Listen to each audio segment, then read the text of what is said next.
সর্বপ্রথম আজ এক মহামান্বিত পরিবেশ,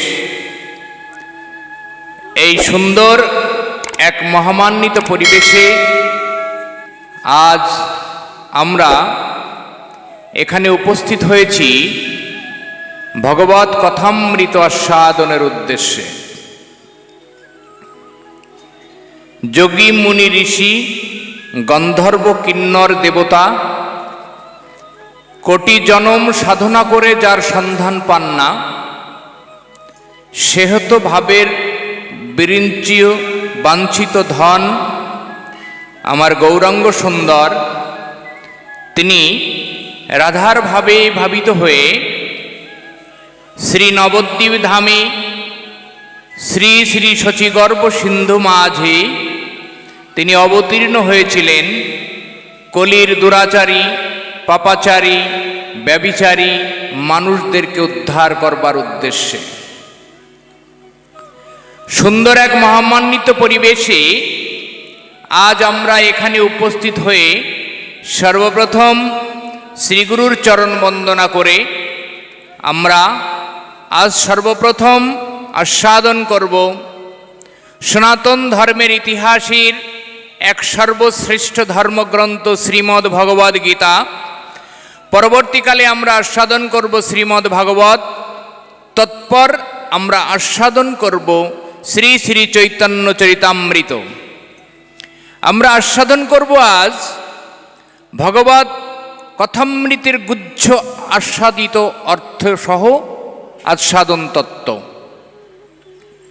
তা চলুন সর্বপ্রথম শ্রীগুরুর চরণ বন্দনা করে আমরা ধীরে ধীরে ব্রতী হই ভগবত আস্বাদনের পথে।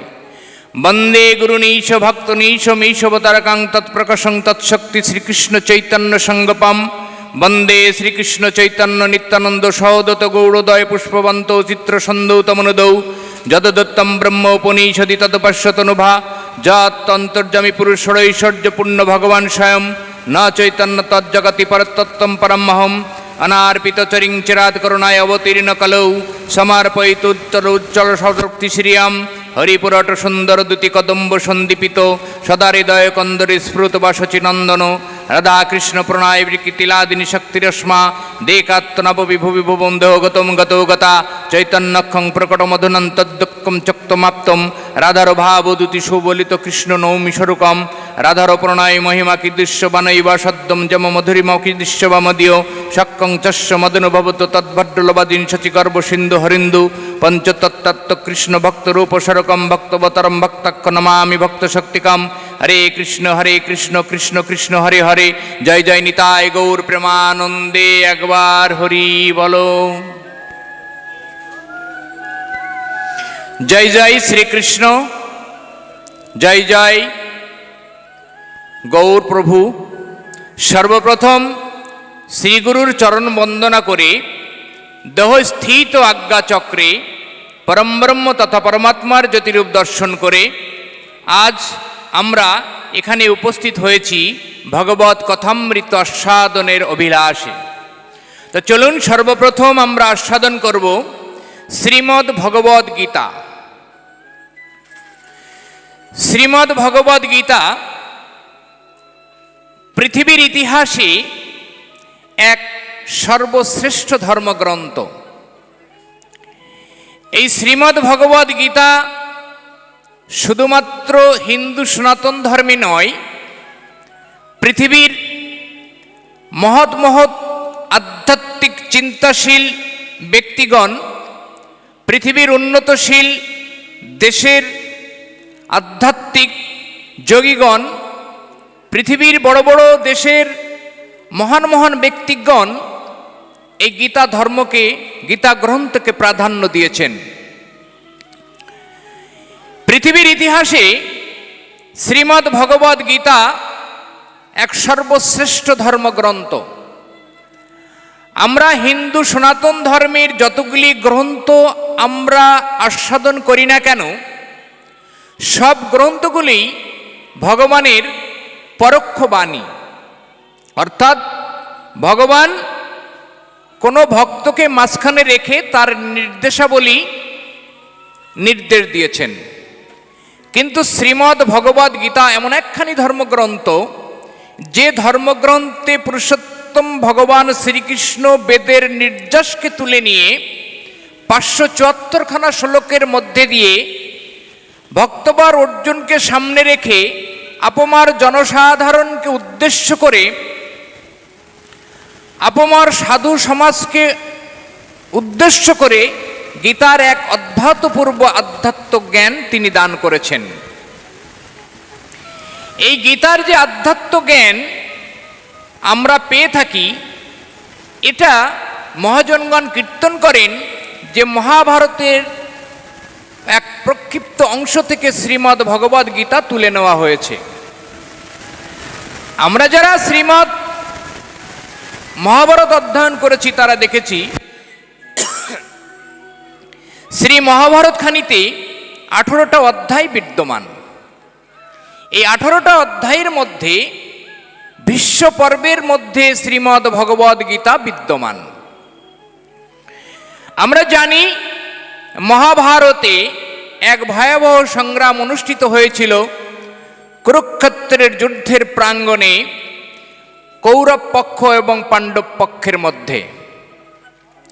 সেই ভয়াবহ সংগ্রামের প্রারম্ভে ভগবান শ্রীকৃষ্ণ অর্জুনের সারথী রূপে পাণ্ডব পক্ষের হয়ে প্রথম সেনাপতি হিসাবে এসেছিলেন মহামতি শ্রীমান অর্জুন।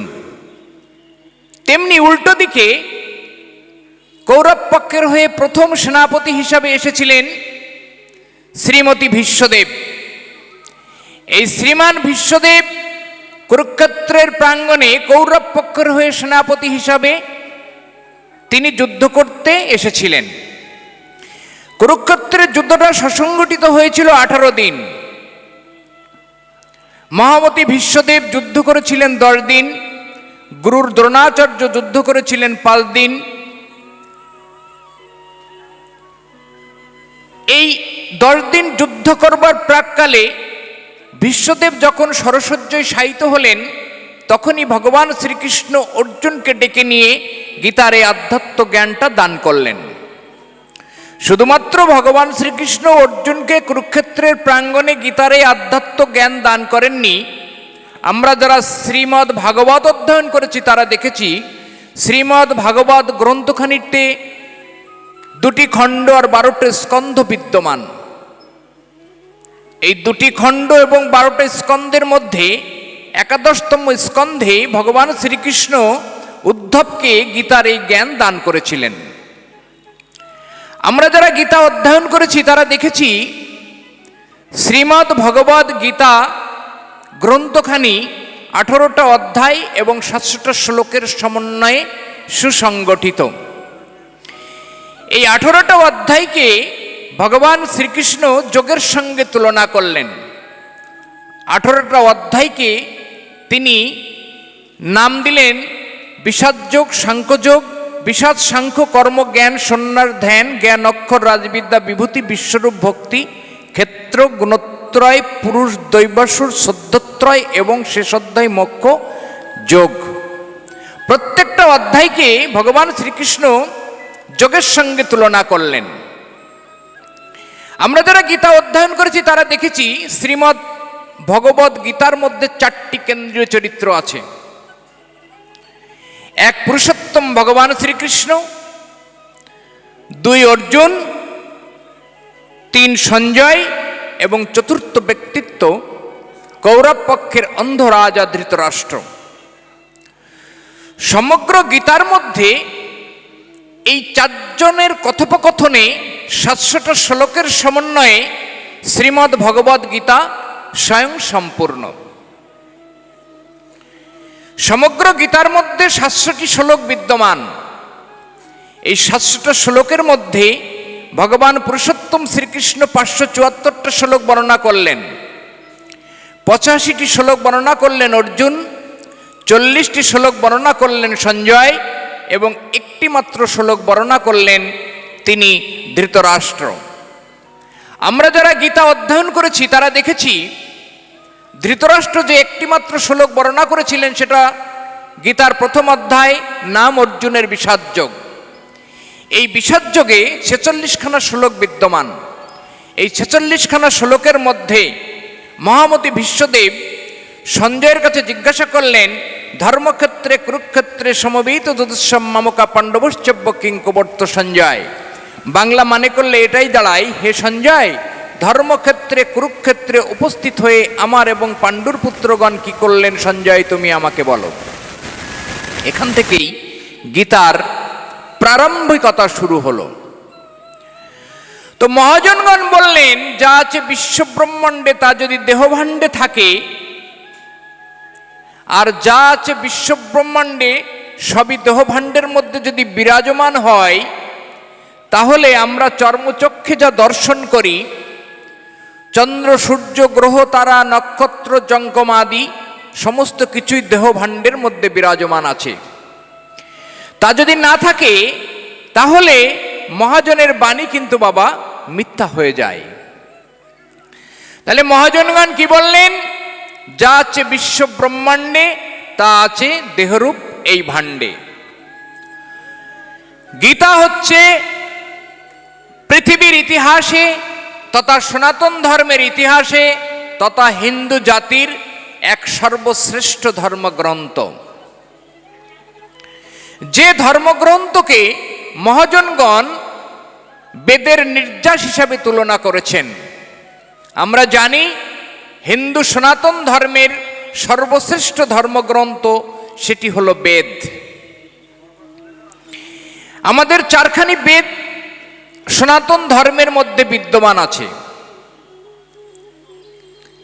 এক ঋক, সাম, যজু এবং অথর্ববেদ। এই বেদকে যে দুটি ভাগে মহাজনগণ ভাগ করলেন, এক নাম দিলেন বেদের জ্ঞানকাণ্ড, আরেকটি নাম দিলেন বেদের কর্মকাণ্ড। মহাজনগণ কীর্তন করলেন, বেদের জ্ঞানকাণ্ডের মধ্যে বিদ্যমান আছে আধ্যাত্মিক জীবনযাত্রা, আর কর্মকাণ্ডের মধ্যে বিদ্যমান আছে মানুষের বাহ্যিক জীবনশৈলী। সারা পৃথিবীতে মহাজনগণ তথা আধ্যাত্মিক যোগীগণ তথা আধ্যাত্ম চিন্তাশীল ব্যক্তিগণের একটাই প্রশ্ন, যে মানুষ কেন পৃথিবীতে আসে, আর মানুষ পৃথিবীতে জন্ম নিয়ে কোন কর্মের মধ্যে এগিয়ে গেলে মানুষ তার পূর্বের জায়গায় ফিরে যেতে পারে। এই প্রশ্নটা পৃথিবীর আধ্যাত্ম চিন্তাশীল সমগ্র ব্যক্তির এক চির সনাতন প্রশ্ন। এই প্রশ্নের উত্তর খুঁজতে গিয়েই আমরা ভাগবত কথামৃত আস্বাদন করি, আমরা গীতা, ভাগবত, পুরাণ, 14 শাস্ত্র সমস্তকে অধ্যয়ন করে সেটাকে বুঝে নেবার চেষ্টা করি। এই প্রশ্নের উত্তর মানুষের জীবনের শ্রেষ্ঠ উত্তর পাওয়া অবশ্যম্ভাবী। কেন মানুষ পৃথিবীতে আসে আর কেনই বা মানুষ পৃথিবী থেকে চলে যায়, আর মাঝের কিছুটা অংশ কোন কর্মের মধ্যে দিয়ে মানুষ গেলে পূর্বের অবস্থায় ফিরে যেতে পারে এবং সেই কর্মটা কি, এটাই আধ্যাত্ম চিন্তাশীল ব্যক্তির এক অভূতপূর্ব প্রশ্ন। গীতার মধ্যে পুরুষোত্তম ভগবান শ্রীকৃষ্ণের কাছে অর্জুন অষ্টম অধ্যায়, সেই অধ্যায়ের নাম বিষাদ সাংখ্য কর্ম জ্ঞান সন্ন্যাস ধ্যান জ্ঞান অক্ষর ব্রহ্মযোগ। গীতার দশম অধ্যায়, অষ্টম অধ্যায় অক্ষর ব্রহ্মযোগ। এই অক্ষর ব্রহ্মযোগে ভগবান শ্রীকৃষ্ণের কাছে অর্জুন 7খানা প্রশ্ন করেছিলেন। প্রথম নম্বর এবং দ্বিতীয় নম্বর শ্লোকে অর্জুন ভগবানের কাছে জানতে চেয়েছিলেন হে পুরুষোত্তম ভগবান, কিম তদ্ব্রহ্ম কিম অধ্যত্তম কিম কর্ম অধিভূতম কিম উচ্চতে অধিদৈবকত্রয় মধুসূদন প্রয়াণকালে গেয়সী নিয়তাভি। অক্ষর ব্রহ্মযোগ অষ্টম অধ্যায়ের প্রথম এবং দ্বিতীয় নম্বর শ্লোকে অর্জুনের এবং ভগবানের কথোপকথনে ভগবান শ্রীকৃষ্ণ অর্জুনের কাছে 7খানা প্রশ্ন করেছিলেন। অর্জুন জানতে চেয়েছিলেন যে 7খানা প্রশ্নের শেষতম প্রশ্নে প্রয়াণশীল ব্যক্তি অর্থাৎ মৃত্যু পথযাত্রী ব্যক্তির কর্তব্য কি। এটা শ্রীমদ্ ভগবদ গীতার মধ্যে এক সর্বশ্রেষ্ঠ প্রশ্ন, যেটা অর্জুন ভগবানের কাছে জানতে চেয়েছিলেন আপমার চিন্তাশীল সাধকশীল ব্যক্তিকে সামনে রেখে, তাদের আধ্যাত্ম চিন্তাশীল কথাকে মাথায় রেখে অর্জুন ভগবানের কাছে জানতে চেয়েছিলেন। ঠিক এই একই প্রশ্ন গীতার মধ্যে ভগবান এর কাছে অর্জুন যে প্রশ্নটা করেছিলেন, প্রয়াণকালে গেয়সী নিয়তাভি, মৃত্যু পথযাত্রী ব্যক্তিগণ তার করণীয় কি, যে কর্মের মধ্যে দিয়ে গেলে পুরুষোত্তম ভগবান, এই প্রশ্নের উত্তর অর্জুন জানতে চেয়েছিলেন। এই একই প্রশ্ন শ্রীমদ্ ভাগবতের মধ্যে মহারাজা পরীক্ষিত ঋষি সুখদেব গোস্বামীর কাছে এই একই প্রশ্ন জানতে চেয়েছিলেন। তো চলুন আমরা এই প্রশ্নের আলোকে আজ সর্বপ্রথম শ্রীমদ্ ভগবদ গীতা আস্বাদন করবার চেষ্টা করব। তাহলে আমরা ইতিপূর্বেই আলোচনা করলাম যে শ্রীমদ্ ভগবদ গীতার মধ্যে 700টা শ্লোক, এই 700টা শ্লোকের মধ্যে ভগবান পুরুষোত্তম শ্রীকৃষ্ণ তিনি 574টা শ্লোক বর্ণনা করেছিলেন, অর্জুন বর্ণনা করেছিলেন 85টি শ্লোক, সঞ্জয় বর্ণনা করেছিলেন 40টি শ্লোক এবং একটি মাত্র শ্লোক বর্ণনা করেছিলেন তিনি ধৃতরাষ্ট্র। এই শ্রীমদ্ ভগবদ গীতা গ্রন্থখানিকে যদি আধ্যাত্মিক চিন্তায় এবং চেতনার দ্বারা যদি বিচার বিশ্লেষণ করা যায়, তাহলে এই যে গীতার 4টি কেন্দ্রীয় চরিত্র আছে সেটাকে আমরা দেহভাণ্ডের মধ্যে বুঝে নেবার চেষ্টা করব। যেহেতু মহাজনগণ বললেন যা আছে বিশ্ব ব্রহ্মাণ্ডে তা আছে দেহরূপ ভাণ্ডে, তাহলে বিশ্ব ব্রহ্মাণ্ডের সব যদি দেহরূপ ভাণ্ডে থাকে, তাহলে সর্বপ্রথম আমরা দেহের মধ্যে খুঁজে নেবার চেষ্টা করব পুরুষোত্তম ভগবান শ্রীকৃষ্ণ দেহ ভাণ্ডের মধ্যে কোথায় বিরাজমান আছে।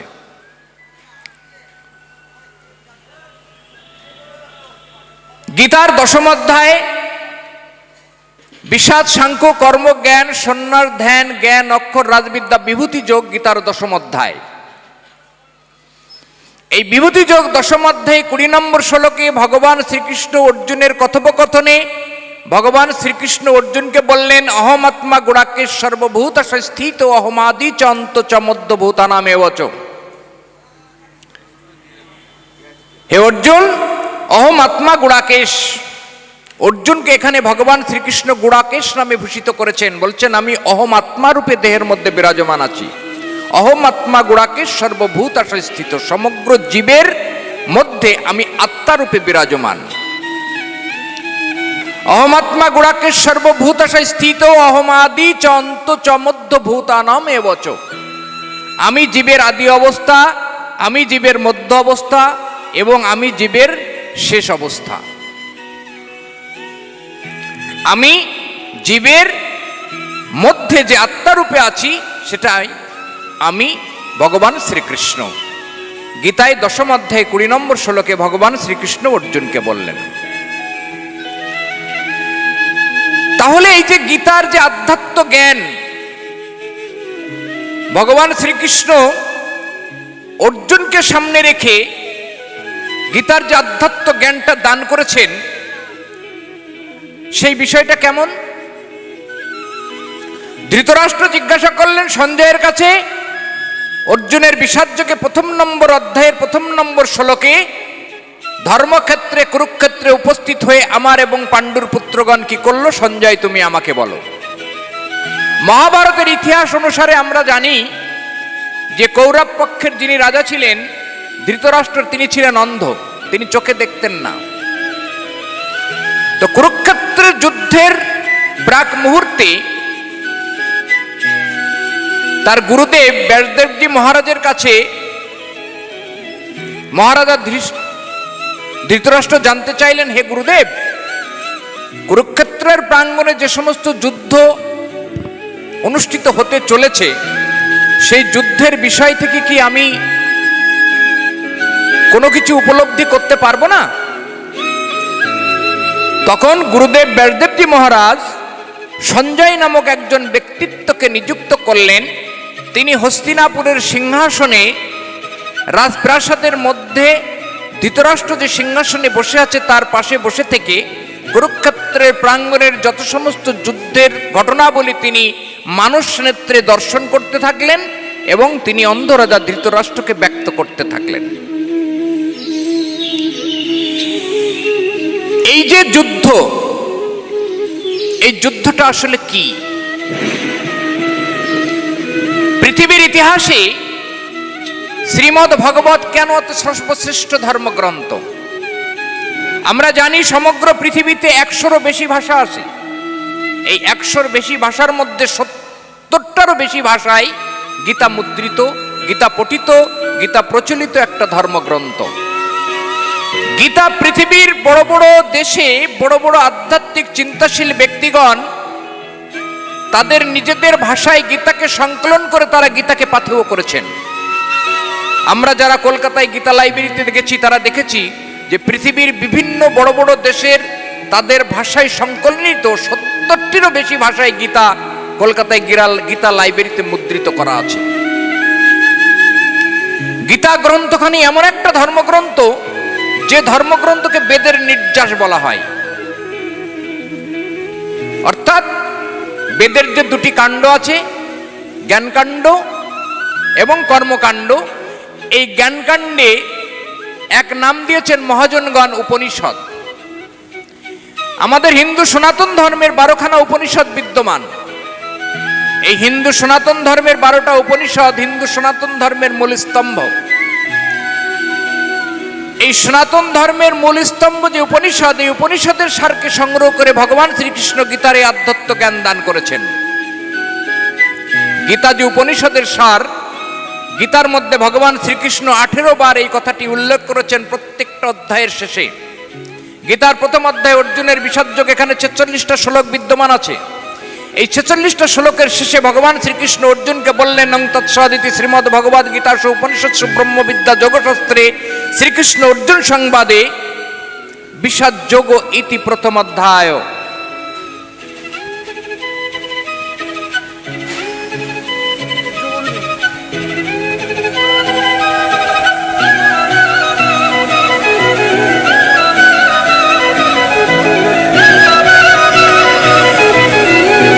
গীতার 18টা অধ্যায়, এই 18টা অধ্যায়ের শেষে ভগবান শ্রীকৃষ্ণ 18 বার একটি শ্লোকের অবতারণা করেছেন। যারা গীতা অধ্যয়ন করেছেন বা যারা গীতা নিয়মিত আস্বাদন করেন তাদের পক্ষে এই কথাগুলি বুঝতে খুব সহজ হয়। গীতার 18টা অধ্যায়ের শেষে 18 বার ভগবান শ্রীকৃষ্ণ একটি মাত্র শ্লোক অবতারণা করেছেন। সেখানে ভগবান শ্রীকৃষ্ণ বলেছেন, অং তৎসদিতি শ্রীমদ্ ভগবদ গীতাসু উপনিষৎসু ব্রহ্মবিদ্যা এবং যোগশাস্ত্র। গীতার প্রথম অধ্যায় অর্জুনের বিষাদযোগ 46টা শ্লোক এখানে বিদ্যমান। এই 46টা শ্লোকের শেষে ভগবান শ্রীকৃষ্ণ অর্জুনকে বললেন, অং তৎসদিতি শ্রীমদ্ ভগবদ গীতাসু উপনিষৎসু ব্রহ্মবিদ্যা যোগশাস্ত্রে শ্রীকৃষ্ণ অর্জুন সংবাদে বিষাদযোগ ইতি প্রথম অধ্যায়। গীতার দ্বিতীয় অধ্যায় সাংখ্যযোগ, এখানে 72খানা শ্লোক বিদ্যমান। এই 72খানা শ্লোকের শেষে আবার বললেন, অং তৎসদিতি শ্রীমদ্ ভগবদ গীতাসু উপনিষৎসু ব্রহ্মবিদ্যা যোগশাস্ত্রে শ্রীকৃষ্ণ অর্জুন সংবাদে সাংখ্যযোগ ইতি দ্বিতীয় অধ্যায়। প্রত্যেকটা অধ্যায়ের শেষে ভগবান 18 বার গীতার মধ্যে এই শ্লোকটার অবতারণা করলেন। তাহলে এই শ্লোকের অবতারণা যে তিনি করলেন, এই শ্লোকের বাংলা মানে কি দাঁড়ায়? অং তৎসদিতি শ্রীমদ্ ভগবদ গীতাসু উপনিষৎসু ব্রহ্মবিদ্যা এবং যোগশাস্ত্র। গীতা উপনিষদের সার, সু উপনিষৎসু। গীতা সুউপনিষদের সার। গীতা ব্রহ্মবিদ্যা এবং গীতা যোগশাস্ত্র।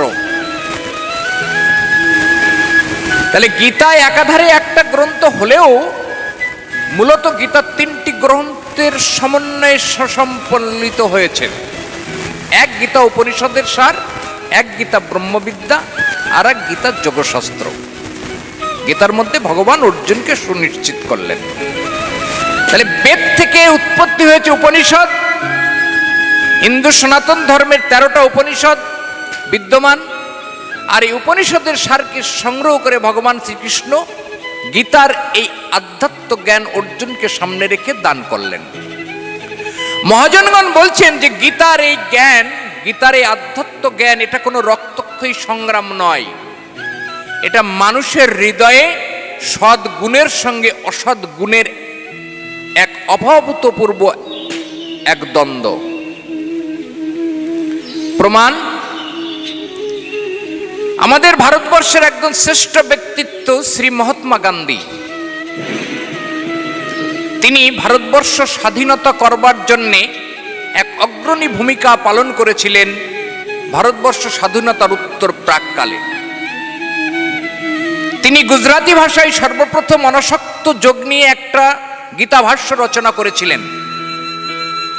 পরবর্তীকালে আমাদের কলকাতা ইউনিভার্সিটির প্রাক্তন উপাচার্য ডক্টর সতীশচন্দ্র দাশগুপ্ত মহাশয় সেই অনাসক্ত যোগ নামক গীতার ভাষ্য গান্ধী ভাষ্য নাম দিয়ে বাংলা ভাষায় অনুবাদ করেছেন।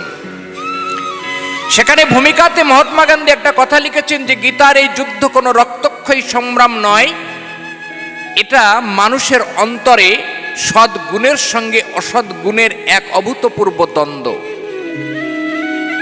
তাই যদি না হয় তাহলে মহাজনগণ কেন বলবেন যা আছে বিশ্ব ব্রহ্মাণ্ডে তা আছে দেহরূপ ভাণ্ডে? বিশ্ব ব্রহ্মাণ্ডের সব যদি দেহ ভাণ্ডে থাকে তাহলে গীতা, ভাগবত, পুরাণ, চন্দ্র, সূর্য, গ্রহ, তারা সব দেহ ভাণ্ডের মধ্যে বিরাজমান আছে। তো চলুন আমরা আজ গীতার এই আধ্যাত্ম তত্ত্বকে দেহ ভাণ্ডের মধ্যে খুঁজে নেবার চেষ্টা করব। গীতার প্রথম অধ্যায়ে ধৃতরাষ্ট্র জিজ্ঞাসা করছেন সঞ্জয়ের কাছে, ধর্মক্ষেত্রে কুরুক্ষেত্রে সমবেত যদুষ্যম মামকা পাণ্ডবশ্যব্য কিঙ্কুবর্ত সঞ্জয়। অর্থাৎ ধর্মক্ষেত্রে কুরুক্ষেত্রে উপস্থিত হয়ে আমার এবং পাণ্ডুর পুত্রগণ কি করলো সঞ্জয়, তুমি আমাকে বলো। কে বলছেন? ধৃতরাষ্ট্র বলছেন। তিনি কে? কৌরব পক্ষের এক রাজা। তিনি কাকে বলছেন? সঞ্জয়কে বলছেন। কি বলছেন? যে আমার পুত্রগণ এবং পাণ্ডুর পুত্রগণ ধর্মক্ষেত্রে কুরুক্ষেত্রে উপস্থিত হয়ে কি করছে সঞ্জয়, তুমি আমাকে বলো। এখান থেকে গীতার উৎপত্তি পথ অবলোকন হয়েছে। তো গীতা আমরা যারা অধ্যয়ন করেছি আমাদের মনে প্রশ্ন উঠতেই পারে যে একটি মাত্র জায়গা, তার নাম ধর্মক্ষেত্রই বা কেন আর কুরুক্ষেত্রই বা কেন?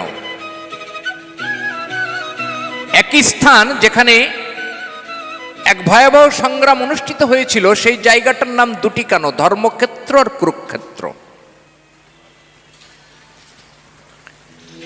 মহাজনগণ বলছেন ধর্মক্ষেত্র শব্দটাকে যদি সন্ধি বিচ্ছেদের সাহায্য নিয়ে ভাঙা যায় তাহলে দুটি শব্দের উৎপত্তি হয়। এক ধর্ম যুক্ত ক্ষেত্র, ধর্মক্ষেত্র। আর কুরুক্ষেত্র শব্দটাকে যদি ভাঙা যায় তাহলে কুরু যুক্ত ক্ষেত্র, কুরুক্ষেত্র। তাহলে ধর্মযুক্ত ক্ষেত্র ধর্মক্ষেত্র আর কুরুযুক্ত ক্ষেত্র কুরুক্ষেত্র। ধর্মক্ষেত্র বলতে আমরা বুঝি এক শান্তশীল, এক চিন্তাশীল, মননশীল, এক অভূতপূর্ব শান্তিময় অবস্থা। আর কুরুক্ষেত্র বলতে আমরা বুঝি অশান্তশীল, চঞ্চলতাময়, এক অশান্তপূর্ণ অবস্থা। উদাহরণ, পাশের বাড়িতে যদি ঝগড়া লাগে তাহলে আমরা বলি দেখো কুরুক্ষেত্র বেঁধে গিয়েছে। তাহলে কুরুক্ষেত্র বলতে আমরা বুঝি অশান্তময় একটা পরিস্থিতি। আর ধর্মক্ষেত্র বলতে আমরা বুঝি যেখানে কথা, কীর্তন, ভাগবত আস্বাদি, আস্বাদন ইত্যাদি অনুষ্ঠান স্বয়ংসম্পূর্ণ হয়, সেই জায়গাটাকে ধর্মক্ষেত্র বলতে আমরা বুঝি। তাহলে একই জায়গা যেখানে যুদ্ধ অনুষ্ঠিত হয়েছিল সেই জায়গাটার নাম একাধারে কুরুক্ষেত্র আর একধারে ধর্মক্ষেত্র কেন? মহাজনগণ কলম দিলেন, যা আছে বিশ্ব ব্রহ্মাণ্ডে সব যদি দেহভাণ্ডে থাকে, তাহলে গীতার এই যুদ্ধটা আজ আমরা দেহভাণ্ডের মধ্যে বুঝে নেবার চেষ্টা করব। কুরুযুক্ত ক্ষেত্র কুরুক্ষেত্র, আর ধর্মযুক্ত ক্ষেত্র ধর্মক্ষেত্র। ক্ষেত্র বলতে আমরা একটি স্থানকে বুঝি। এই দেহটা যদি ক্ষেত্র হয়, এই দেহটাকে যদি আমরা ক্ষেত্ররূপে আখ্যায়িত করি, এই দেহটা যদি ক্ষেত্ররূপে আখ্যায়িত করা হয় বা আপনাদের সামনে তুলে ধরা হয়, তাহলে আপনারাই বা মানবেন কেন? যদি ভগবান বলেন তাহলে তো নিশ্চয়ই মানা যায়। তো চলুন গীতার 13শ অধ্যায় ক্ষেত্র ক্ষেত্রজ্ঞ বিভাগ যোগ।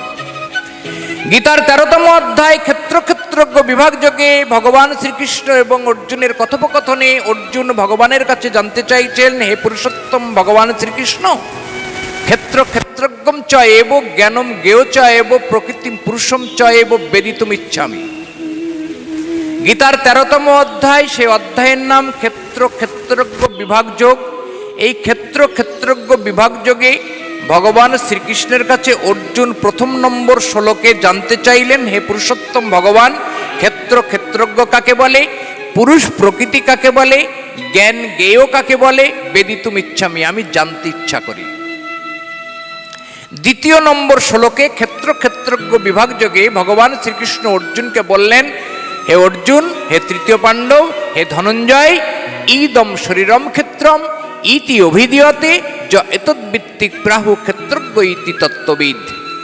দ্বিতীয় নম্বর শ্লোকে ভগবান শ্রীকৃষ্ণ অর্জুনের প্রশ্নের উত্তরে বললেন যে এই দেহটাকে বলা হয় ক্ষেত্র, ইদম শরীরম ক্ষেত্রম ইতি অভিধীয়তে, অর্থাৎ ইহা আমার অভিমত। য এতদ্ভিত্তি, যিনি ইহা জানেন, সপ্রাহু ক্ষেত্রজ্ঞ ইতি তত্ত্ববিদ, যিনি দেহটাকে জানেন তিনি তত্ত্বজ্ঞ ব্যক্তি, তিনি ক্ষেত্রজ্ঞ ব্যক্তি, তিনি প্রকৃতপক্ষে ধার্মিক ব্যক্তি, তিনি প্রকৃতপক্ষে ধর্মপরায়ণ ব্যক্তি। তাহলে ভগবান শ্রীকৃষ্ণ যখন বললেন এই দেহটাই ক্ষেত্র, আর যিনি দেহটাকে জানেন তিনি একমাত্র ক্ষেত্রজ্ঞ বা ধার্মিক ব্যক্তি, তাহলে ধর্মকে অনুশীলনের আগে এই দেহটাকে নিয়ে একটু চর্চা করা উচিত, বা এই দেহটাকে নিয়ে একটু আলোচনা করা উচিত, বা যারা আমরা গুরুর ঘরে আস্বাদন করেছি গুরুর কাছ থেকে জেনে নেওয়া উচিত এই দেহটা আসলে কি। তাহলে ভগবান শ্রীকৃষ্ণ যিনি দেহের মধ্যে তিনি আত্মারূপে বিরাজমান আছেন, তিনি ভগবান অর্জুনকে বললেন, অহম আত্মা গুড়াকে সর্বভূতার, আমি সমগ্র জীবের মধ্যে আত্মারূপে বিরাজমান আছি। অহম সর্বস্ব ঋদ্ধি সন্নিবিষ্টা, গীতার মধ্যে বললেন অহম সর্বস্ব ঋদ্ধি সন্নিবিষ্টা, আমি সমগ্র জীবের হৃদয়ে বসবাস করি। সমগ্র জীবের হৃদয় বলতে কোথায় বুঝি? ভুরুযুগল আর বক্ষযুগল। এই বক্ষযুগলটা স্থূল দেহের বক্ষদেশ, হৃদয় দেশ।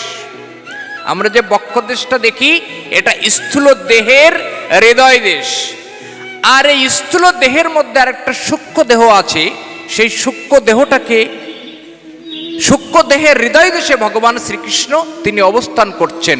সূক্ষ্ম দেহের হৃদয় দেশ হচ্ছে ভুরুযুগলের মাঝখান কুটস্থতম স্থান, এখানে ভগবান শ্রীকৃষ্ণ বসবাস করছেন। প্রমাণ গীতার 15তম অধ্যায়। এই 15তম অধ্যায়ে ভগবান শ্রীকৃষ্ণ অর্জুনের কথোপকথনে ভগবান অর্জুনের প্রশ্নের উত্তরে বললেন 15, 16 এবং 17 নম্বর শ্লোকে, খরচক্রচ দুইম পুরুষস্মিন লোকে সর্বাণী ভূতানি খর কুটস্থক্ষর উচ্চতে অন্যত উত্তম পুরুষোত্তম পরমাত্মা ইতি উদাহত এম লোকত্রম অবশ্য বিভর্তি অহম খরমতীত অহম অক্রুচ্যত এম বেদে প্রথিত পুরুষোত্তমস্মি। গীতার 15তম অধ্যায় পুরুষোত্তম যোগ। এই পুরুষোত্তম যোগে 15, 16 এবং 17 নম্বর শ্লোকে ভগবান শ্রীকৃষ্ণ অর্জুনকে বললেন, হে অর্জুন, খর চক্রচ দুইম পুরুষস্মিন লোকে সর্বাণী ভূতানি খর কুটস্থ অক্ষর উচ্চতে। এই সমগ্র পৃথিবী লোকে দু ধরনের পুরুষ লক্ষ্য করা যায়, একটা খর পুরুষ আর একটা অক্ষর পুরুষ। ব্যাকরণ বলছে খর শব্দটা এসেছে ক্ষয় শব্দ থেকে। ক্ষয় শব্দে বিনাশশীল অবস্থা বা ধ্বংসশীল অবস্থাকে বুঝতে হবে, আর অক্ষর শব্দটা এসেছে অক্ষয় শব্দ থেকে, যা অবিনাশশীল অবস্থাকে বুঝতে হবে। যে জিনিস ধ্বংসপ্রাপ্ত হয় সেটা খর পুরুষের অন্তর্গত, আর যে জিনিস ধ্বংসপ্রাপ্ত হয় না সেটা অক্ষয় পুরুষের অন্তর্গত। এই পৃথিবীতে যা আমরা চর্মচক্ষে দর্শন করি, যার উৎপত্তি আছে তার ধ্বংস অনিবার্য, আর যার উৎপত্তি নেই তার ধ্বংস হয় না কখনো। মহাজনগণ বললেন, এই যে দেহটা, এই দেহটা 24টা তত্ত্ব নিয়ে গড়ে উঠেছে। পঞ্চভূত, ষড়রিপু, দশ ইন্দ্রিয়, মন, বুদ্ধি এবং অহংকার। পঞ্চভূত কি? জল, মাটি, বায়ু, অগ্নি, আকাশ। ষড়রিপু কি? কাম, ক্রোধ, লোভ, মোহ, মদ এবং ঐশ্বর্য। আর 10টা ইন্দ্রিয় কি? চক্ষু, কর্ণ, নাসিকা, জিহ্বা, ত্বক, পদ, পানি, পায়ু, উপস্থ আর লিঙ্গ। পঞ্চভূত, ষড়রিপু 11, দশ ইন্দ্রিয় 21, আর মন, বুদ্ধি, অহংকার, এই 24টা তত্ত্ব নিয়ে দেহটা গড়ে উঠেছে। এই যে দেহটা হলো ভৌতিক দেহ, এই ভৌতিক দেহের মধ্যে যে সূক্ষ্মরূপে আত্মা বিরাজমান আছে, সেই আত্মা যখন দেহ ছেড়ে চলে যায়, এই দেহটা তখন শবদেহে পরিণত হয়। কিন্তু চর্মচক্ষে আমরা সেই দেহটাকে দর্শন করতে পারি না। একমাত্র অন্তর ইন্দ্রিয় দ্বারাই, অন্তর নেত্র দ্বারাই সে আত্মাকে দর্শন করা যায়। সে আত্মাকে দর্শন করতে গেলে গুরুর আধ্যাত্ম চেতনশীল পথকে অবলম্বন না করলে, আত্মশীল না হলে, আত্মতত্ত্বকে অনুধাবন না করলে সে আত্মাকে অনুধাবন করবা যায় না। কেননা আমরা চর্ম চোখ দ্বারা যা দর্শন করি সব ভৌতিক জগতের অন্তর্গত এবং তা বিনাশশীল অবস্থা। আর অন্তর্নেত্র দ্বারা যে অবস্থাকে আমরা অবস্থান করি বা অবলোকন করি সেটা অবিনাশশীল অবস্থা, তাকে আত্মারূপে ভূষিত করেছেন মহাজনগণ। তাহলে ভগবান শ্রীকৃষ্ণ তিনি অক্ষর ব্রহ্মযুগে ভুরুযুগলের মাঝখানে অক্ষর ব্রহ্মরূপে তিনি বিরাজমান আছেন। তিনি অর্জুনকে গীতার এই আধ্যাত্ম জ্ঞান দান করছেন। কখন? যখন ভীষ্মদেব 10 দিন যুদ্ধ করবার পর সরসজ্জায় শায়িত হলেন। গীতার আধ্যাত্ম তত্ত্বকে অনুধাবন করতে গেলে ঘন্টার পর ঘন্টা চলে যাওয়া উচিত। 1 ঘন্টা সময় অতিক্রান্ত হয়ে গেল, কিন্তু আমরা গীতার আশপাশেও প্রবেশ করতে পারলাম না। চলুন আর 10 মিনিট আমরা গীতার আধ্যাত্ম তত্ত্ব বিশ্লেষণ করে আমরা শ্রীমদ্ ভাগবত এবং চৈতন্য চরিতামৃত আস্বাদনের উদ্দেশ্যে, তো চলুন। এই যে ভগবান শ্রীকৃষ্ণ গীতার আধ্যাত্ম জ্ঞানটা দান করছেন কাকে? অর্জুনকে। অর্জুনরা 3 ভাই আর নকুলরা 2 ভাই। এই 3, 2, 5 পঞ্চ পাণ্ডব। এর বাবা কিন্তু 1 আর মা 2। পাণ্ডুর পুত্র এই পঞ্চ পাণ্ডব। কুন্তির পুত্র 3, যুধিষ্ঠির, ভীম, অর্জুন, আর মাদ্রীর পুত্র 2, নকুল এবং সহদেব। মহাজনগণ বলছেন, আমাদের দেহকে যদি জানতে হয় আর দেহকে না জানলে যদি ধর্মের পথে বিচরণ করা না যায়, তাহলে সর্বপ্রথম আমরা দেহের কিয়ৎক্ষণ অংশ একটুখানি জেনে বুঝে নেবার চেষ্টা করি, যদি আমরা গীতাকে আস্বাদন করতে চাই। তাহলে গীতার জ্ঞানটা দান করছেন ভগবান পুরুষোত্তম শ্রীকৃষ্ণ কাকে? অর্জুনকে। পঞ্চপাণ্ডবরা 5 ভাই হলেও ভগবান অর্জুনকে গীতার এই জ্ঞানটা দান করছেন কুরুক্ষেত্রের ধর্মক্ষেত্রের প্রাঙ্গণে দাঁড়িয়ে। একটু আগে আমরা আস্বাদন করলাম দেহটা হলো ক্ষেত্র, আর এই ক্ষেত্রের সঙ্গে জুড়ে আছে ধর্ম, ক্ষেত্রের সঙ্গে জুড়ে আছে কুরু। অর্থাৎ এই দেহটা কখন ধর্মক্ষেত্রে পরিণত হয় আর কখন কুরুক্ষেত্রে পরিণত হয়। তো চলুন কখন দেহটা ধর্মক্ষেত্রে পরিণত হয় একটু আস্বাদন করি। মহাজনগণ বললেন যে ধৃ ধাতুর সঙ্গে মন প্রত্যয় যুক্ত করে হয় ধর্ম। আর ধর্ম শব্দটাকে যদি ভাঙা যায় তাহলে 4টি বর্ণের মিলনে হয় ধর্ম। ধ যুক্ত, র যুক্ত, ম যুক্ত, ম, এই 4 বর্ণের মিলনে হয় ধর্ম। যিনি ধারণ করেন তিনি প্রকৃতপক্ষে ধর্ম পদবাচ্য অবস্থা লাভ করেন। কি ধারণ করেন? গীতার 18টা অধ্যায়ের শেষে ভগবান শ্রীকৃষ্ণ অর্জুনকে বললেন, গীতা উপনিষদের সার, গীতা ব্রহ্মবিদ্যা এবং গীতা যোগশাস্ত্র। উপনিষদ শব্দটাকে যদি ভাঙা যায় তাহলে উপযুক্ত, নিযুক্ত, সৎ 3টি বর্ণের মিলনে হয় উপনিষদ। ব্যাকরণ বলছে উপশব্দের অর্থ সন্নিকটে, কাছে, নিকটে, অবস্থাটাকে বলা হয় উপ, আর নিঃশব্দে নিশ্চয়, সৎশব্দে গমন। উপনিষদ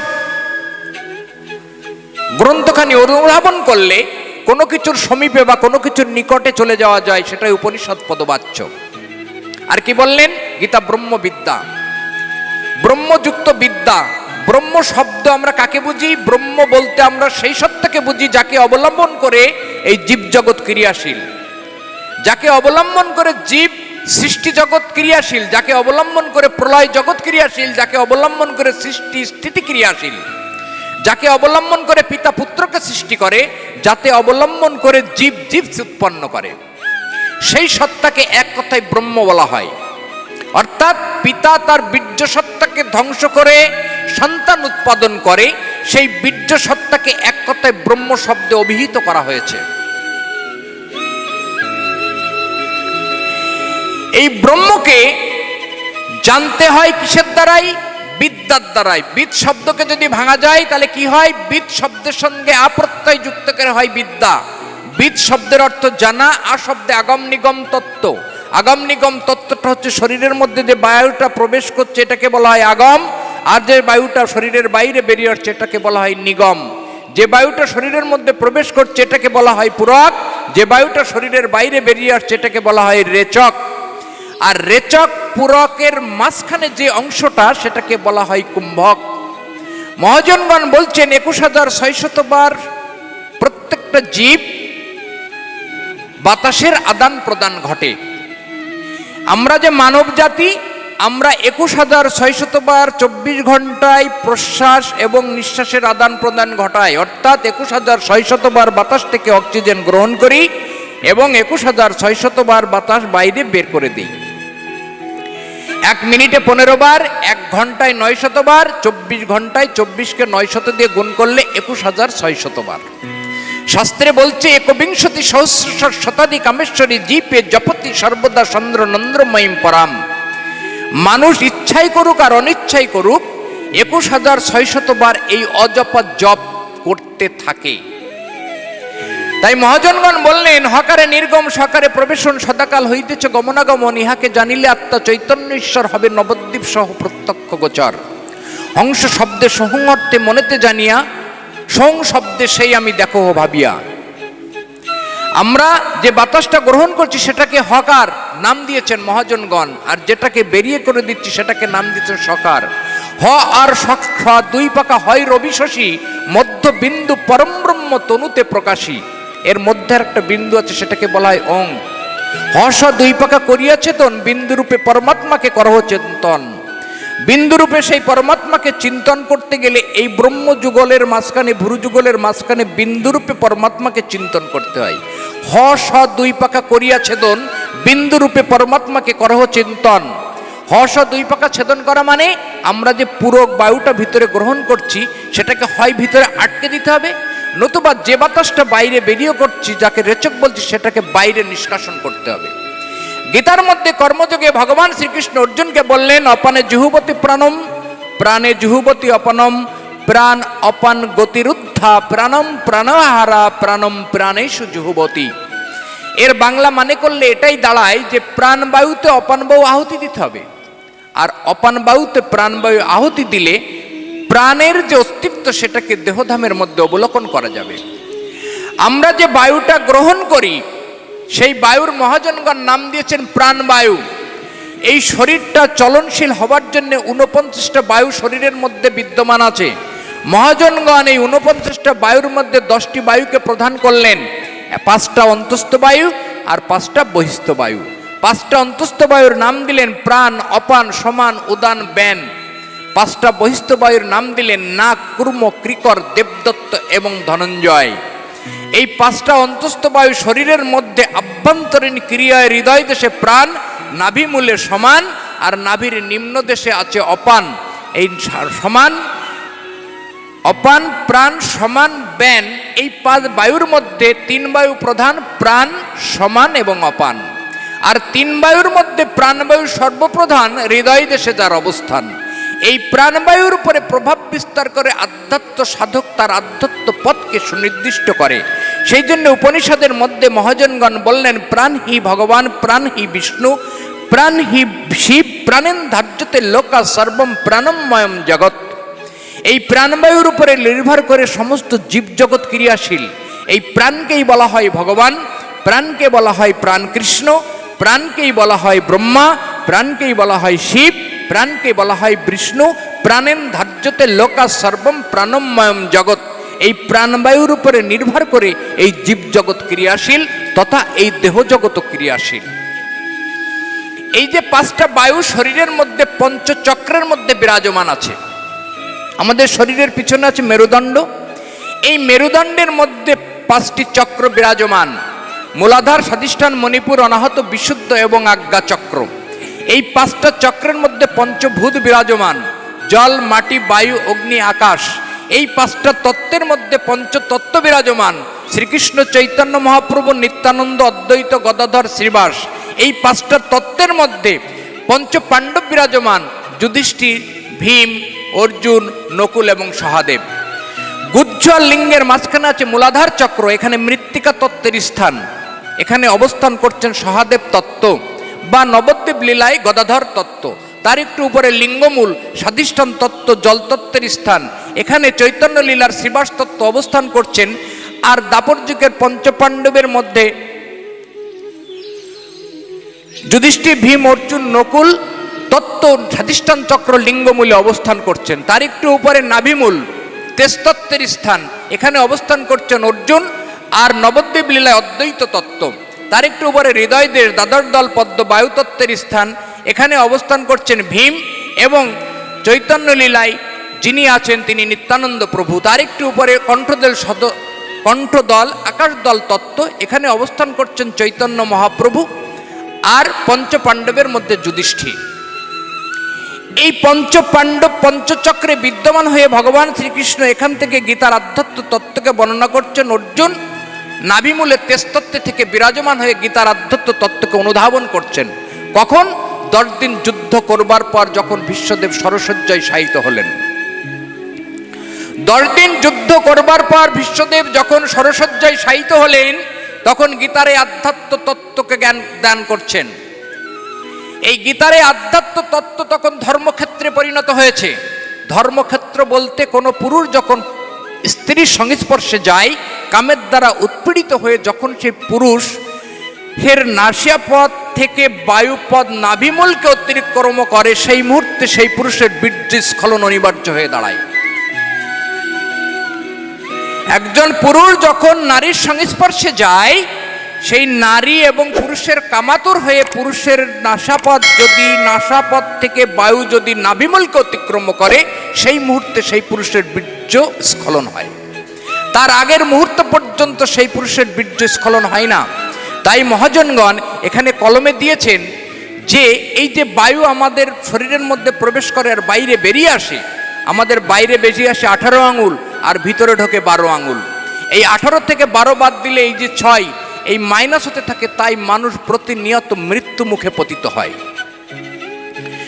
ভগবান অর্জুনকে যুদ্ধের জ্ঞান দিচ্ছেন, ধর্মযুদ্ধ। যুদ্ধ শব্দের অর্থ হচ্ছে গমন, আর শব্দের অর্থ হচ্ছে তটভূমিকা। তটক্ষেত্র স্থান বলতে আজ্ঞাচক্রের স্থান। অর্জুনকে ভগবান শ্রীকৃষ্ণ এখান থেকে ডাকছেন। এর নিচে আছে কুরুক্ষেত্র, কুরুক্ষেত্রে আছে ধ্বংস। এই ধ্বংস থেকে বাঁচার জন্যেই ভগবান শ্রীকৃষ্ণ অর্জুনকে গীতারে আধ্যাত্ম জ্ঞানটাকে দান করছেন। মহাজনগণ বললেন, চামড়া যখন টাইট তখন ভগবানের সাথে হয় ফাইট, আর চামড়া যখন হয় ঢিল তখন ভগবানের সাথে হয় মিল। কিন্তু চামড়া যখন টাইট ছিল তখন ভগবানের সাথে আমরা ফাইট করেছি, তখন ভগবান তত্ত্বকে আমরা অনুধাবন করতে পারিনি। কিন্তু যখন চামড়া ঢিল হলো তখন ভগবানের সাথে আমরা মিল খুঁজতে গেলাম। কিন্তু যখন চামড়া ঢিল হয়ে যায় তখন কিন্তু ভগবানের সাথে সেই তত্ত্বকে সে অনুধাবন করাটা আর হয়ে ওঠে না। তা ধর্মক্ষেত্র বলতে সেই বস্তুকে ধারণ করাকে বোঝায়, আর কুরুক্ষেত্র বলতে সেই বস্তুকে নিঃসরণ করাকে বোঝায়। তা ধর্মক্ষেত্র আর কুরুক্ষেত্রের ব্যবধান, এই যে জায়গায় ভগবান শ্রীকৃষ্ণ অর্জুনকে সামনে রেখে যে আধ্যাত্ম তত্ত্ব, গীতা তত্ত্বকে অনুধাবন করবার প্রত্যেকটা মুহূর্তে হিন্দু সনাতন ধর্মের প্রাসঙ্গিক। মহাজনগণ বলছেন, ভালো লাগুক আর না লাগুক রোজ খাও তিতা, আর পড়তে ভালো লাগুক আর না লাগুক রোজ পড়ো গীতা। গীতা একটা এমন একটা জিনিস, এমন একটা ধর্মগ্রন্থ যা পৃথিবীর ইতিহাসে এক সর্বশ্রেষ্ঠ ধর্মগ্রন্থ। যে ধর্মগ্রন্থ ভগবান শ্রীকৃষ্ণ অর্জুনকে সামনে রেখে প্রত্যক্ষ নির্দেশ দিয়েছেন, অর্থাৎ অর্জুনকে পাশে বসিয়ে রেখে আপমার জনসাধারণকে উদ্দেশ্য করে এক প্রত্যক্ষ নির্দেশ দান করেছেন 574টা শ্লোকের মধ্যে দিয়ে। এই 574টা শ্লোকের মধ্যে আছে হিন্দু সনাতন ধর্মের 13টা উপনিষদের সার তথা বেদের সার। বেদ হচ্ছে পৃথিবীর সর্বশ্রেষ্ঠ প্রাচীনতম ধর্মগ্রন্থ। যে ধর্মগ্রন্থের আদি কোথায় বা কবে উৎপত্তি হয়েছে তা আজকের দিন পর্যন্ত পৃথিবীর মহামহা দার্শনিকগণ সেটাকে অনুধাবন করতে পারেননি। এই জন্য মহাজনগণ কলমে দিয়েছেন বেদ হচ্ছে পৃথিবীর সর্বশ্রেষ্ঠ আদি ধর্মগ্রন্থ, যা উৎপত্তি আজকের দিন পর্যন্ত তা নির্ণয় করা যায়নি।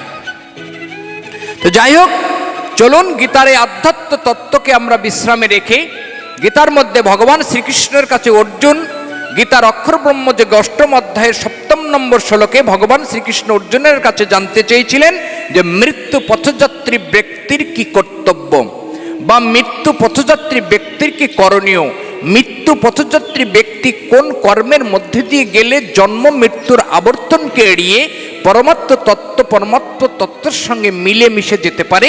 সেই প্রশ্নের উত্তর আজ আমরা খুঁজে নেবার চেষ্টা করব শ্রীমদ্ ভাগবত এবং চৈতন্য চরিতামৃতের আলোকে। এখন আমরা আস্বাদন করব শ্রীমদ্ ভাগবত পুরাণ। শ্রীমদ্ ভাগবত পুরাণ সনাতন ধর্মে মহাজনগণ, আধ্যাত্মিক জ্ঞানীগণ আধ্যাত্মিক সাধনার পথের এক অন্যতম পাথেয় ধর্মগ্রন্থ শ্রীমদ্ ভাগবত।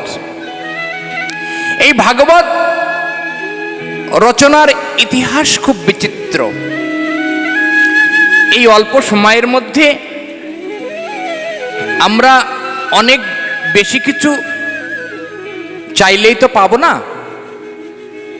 অনেকটা সময় আস্বাদন করলে যে কোনো ধর্মগ্রন্থই হোক না কেন আর যে কোনো তত্ত্ব হোক না কেন তার গুহ্য তত্ত্ব তার আস্বাদন করা সম্ভব, কিন্তু খুব অল্প সময়ের মধ্যে গুহ্য তত্ত্বকে আস্বাদন করা একটু কষ্টসাধ্য ব্যাপারই হয়ে ওঠে। কেননা একটা পটভূমিকা তৈরি করতে গেলে, একটা ইনফ্রাস্ট্রাকচার, একটা গ্রাউন্ড তৈরি করতে গেলে অনেকটা সময় চলে যায়। কোনো কিছু সম্পর্কে একটু ধারণা যদি না দেওয়া যায় তাহলে সেই ধারণাকে সাথে নিয়ে সেই ব্যবস্থার মধ্যে ঢুকে সেই ব্যবস্থা সম্পর্কে অবগতি হওয়াটা খুব কষ্টসাধ্য বিষয় হয়ে ওঠে। এই কারণের জন্য আমরা কিন্তু গীতার মধ্যে প্রবেশ করতেই পারিনি, কিন্তু গীতা সম্পর্কে যতটুকু বলা যাবে ততটুকুই কম বলা হবে। কেননা গীতা এমন একটা ধর্মগ্রন্থ যে ধর্মগ্রন্থকে আস্বাদন না করলে সনাতন ধর্মের অনেক কিছুই অজানা থেকে যায়। আমরা গীতার বাহ্যিক কিছুটা অংশ হয়তো আলোচনা করলাম, গীতার মধ্যে কিন্তু আমরা ঢুকতে পারিনি। যাই হোক, আমরা এবার আস্বাদন করব শ্রীমদ্ ভাগবত।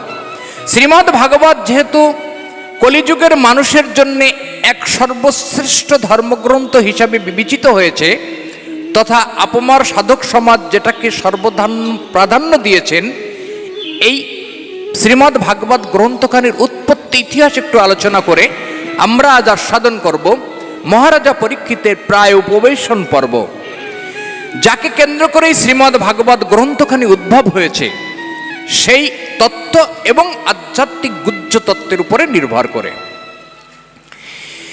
ভাগবত রচনার ইতিহাসটা কেমন আমরা জানি। মহামুনি বশিষ্ঠের পুত্র শক্তি, শক্তির পুত্র পরাশর, পরাশরের ঔরসে মৎস্যগন্ধা সত্যাবতীর গর্ভে কৃষ্ণ দপ্পন বেদব্যাসজি মহারাজ জন্মগ্রহণ করেছিলেন।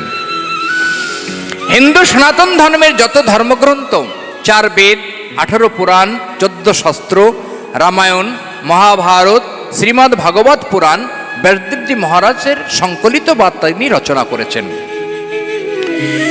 এই ব্যাসদেবজি মহারাজ এতগুলো ধর্মগ্রন্থ রচনা করবার পর তিনি মনক্ষুণ্ণ অবস্থায় সরস্বতী নদীর তীরে বসেছিলেন। এই ব্যাসদেবজি মহারাজের গুরু ছিলেন ঋষি নারদ মুনি। নারদ মুনির গুরুদেব ছিলেন শ্রীমান ব্রহ্মা। এই নারদমুনি যখন ব্যাসদেবের কাছে কারণ জানতে চাইলেন যে হে বৎস, তুমি মনক্ষুণ্ণ অবস্থায় কেন এই সরস্বতী নদীর তীরে বসে আছো?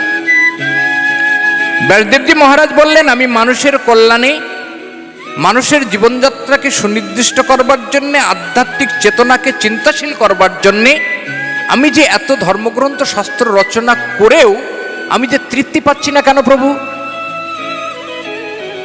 তখন নারদমুনি বললেন, হে বৎস, তুমি মানুষের জন্য এত ধর্মগ্রন্থ রচনা করেছো, সেই ধর্মগ্রন্থের মধ্যে তুমি সমস্তটাই ঐশ্বর্য মার্গে রচনা করেছো, অর্থাৎ ভগবানের ঐশ্বর্য তত্ত্ব নিয়েই তুমি আলোচনা করেছো।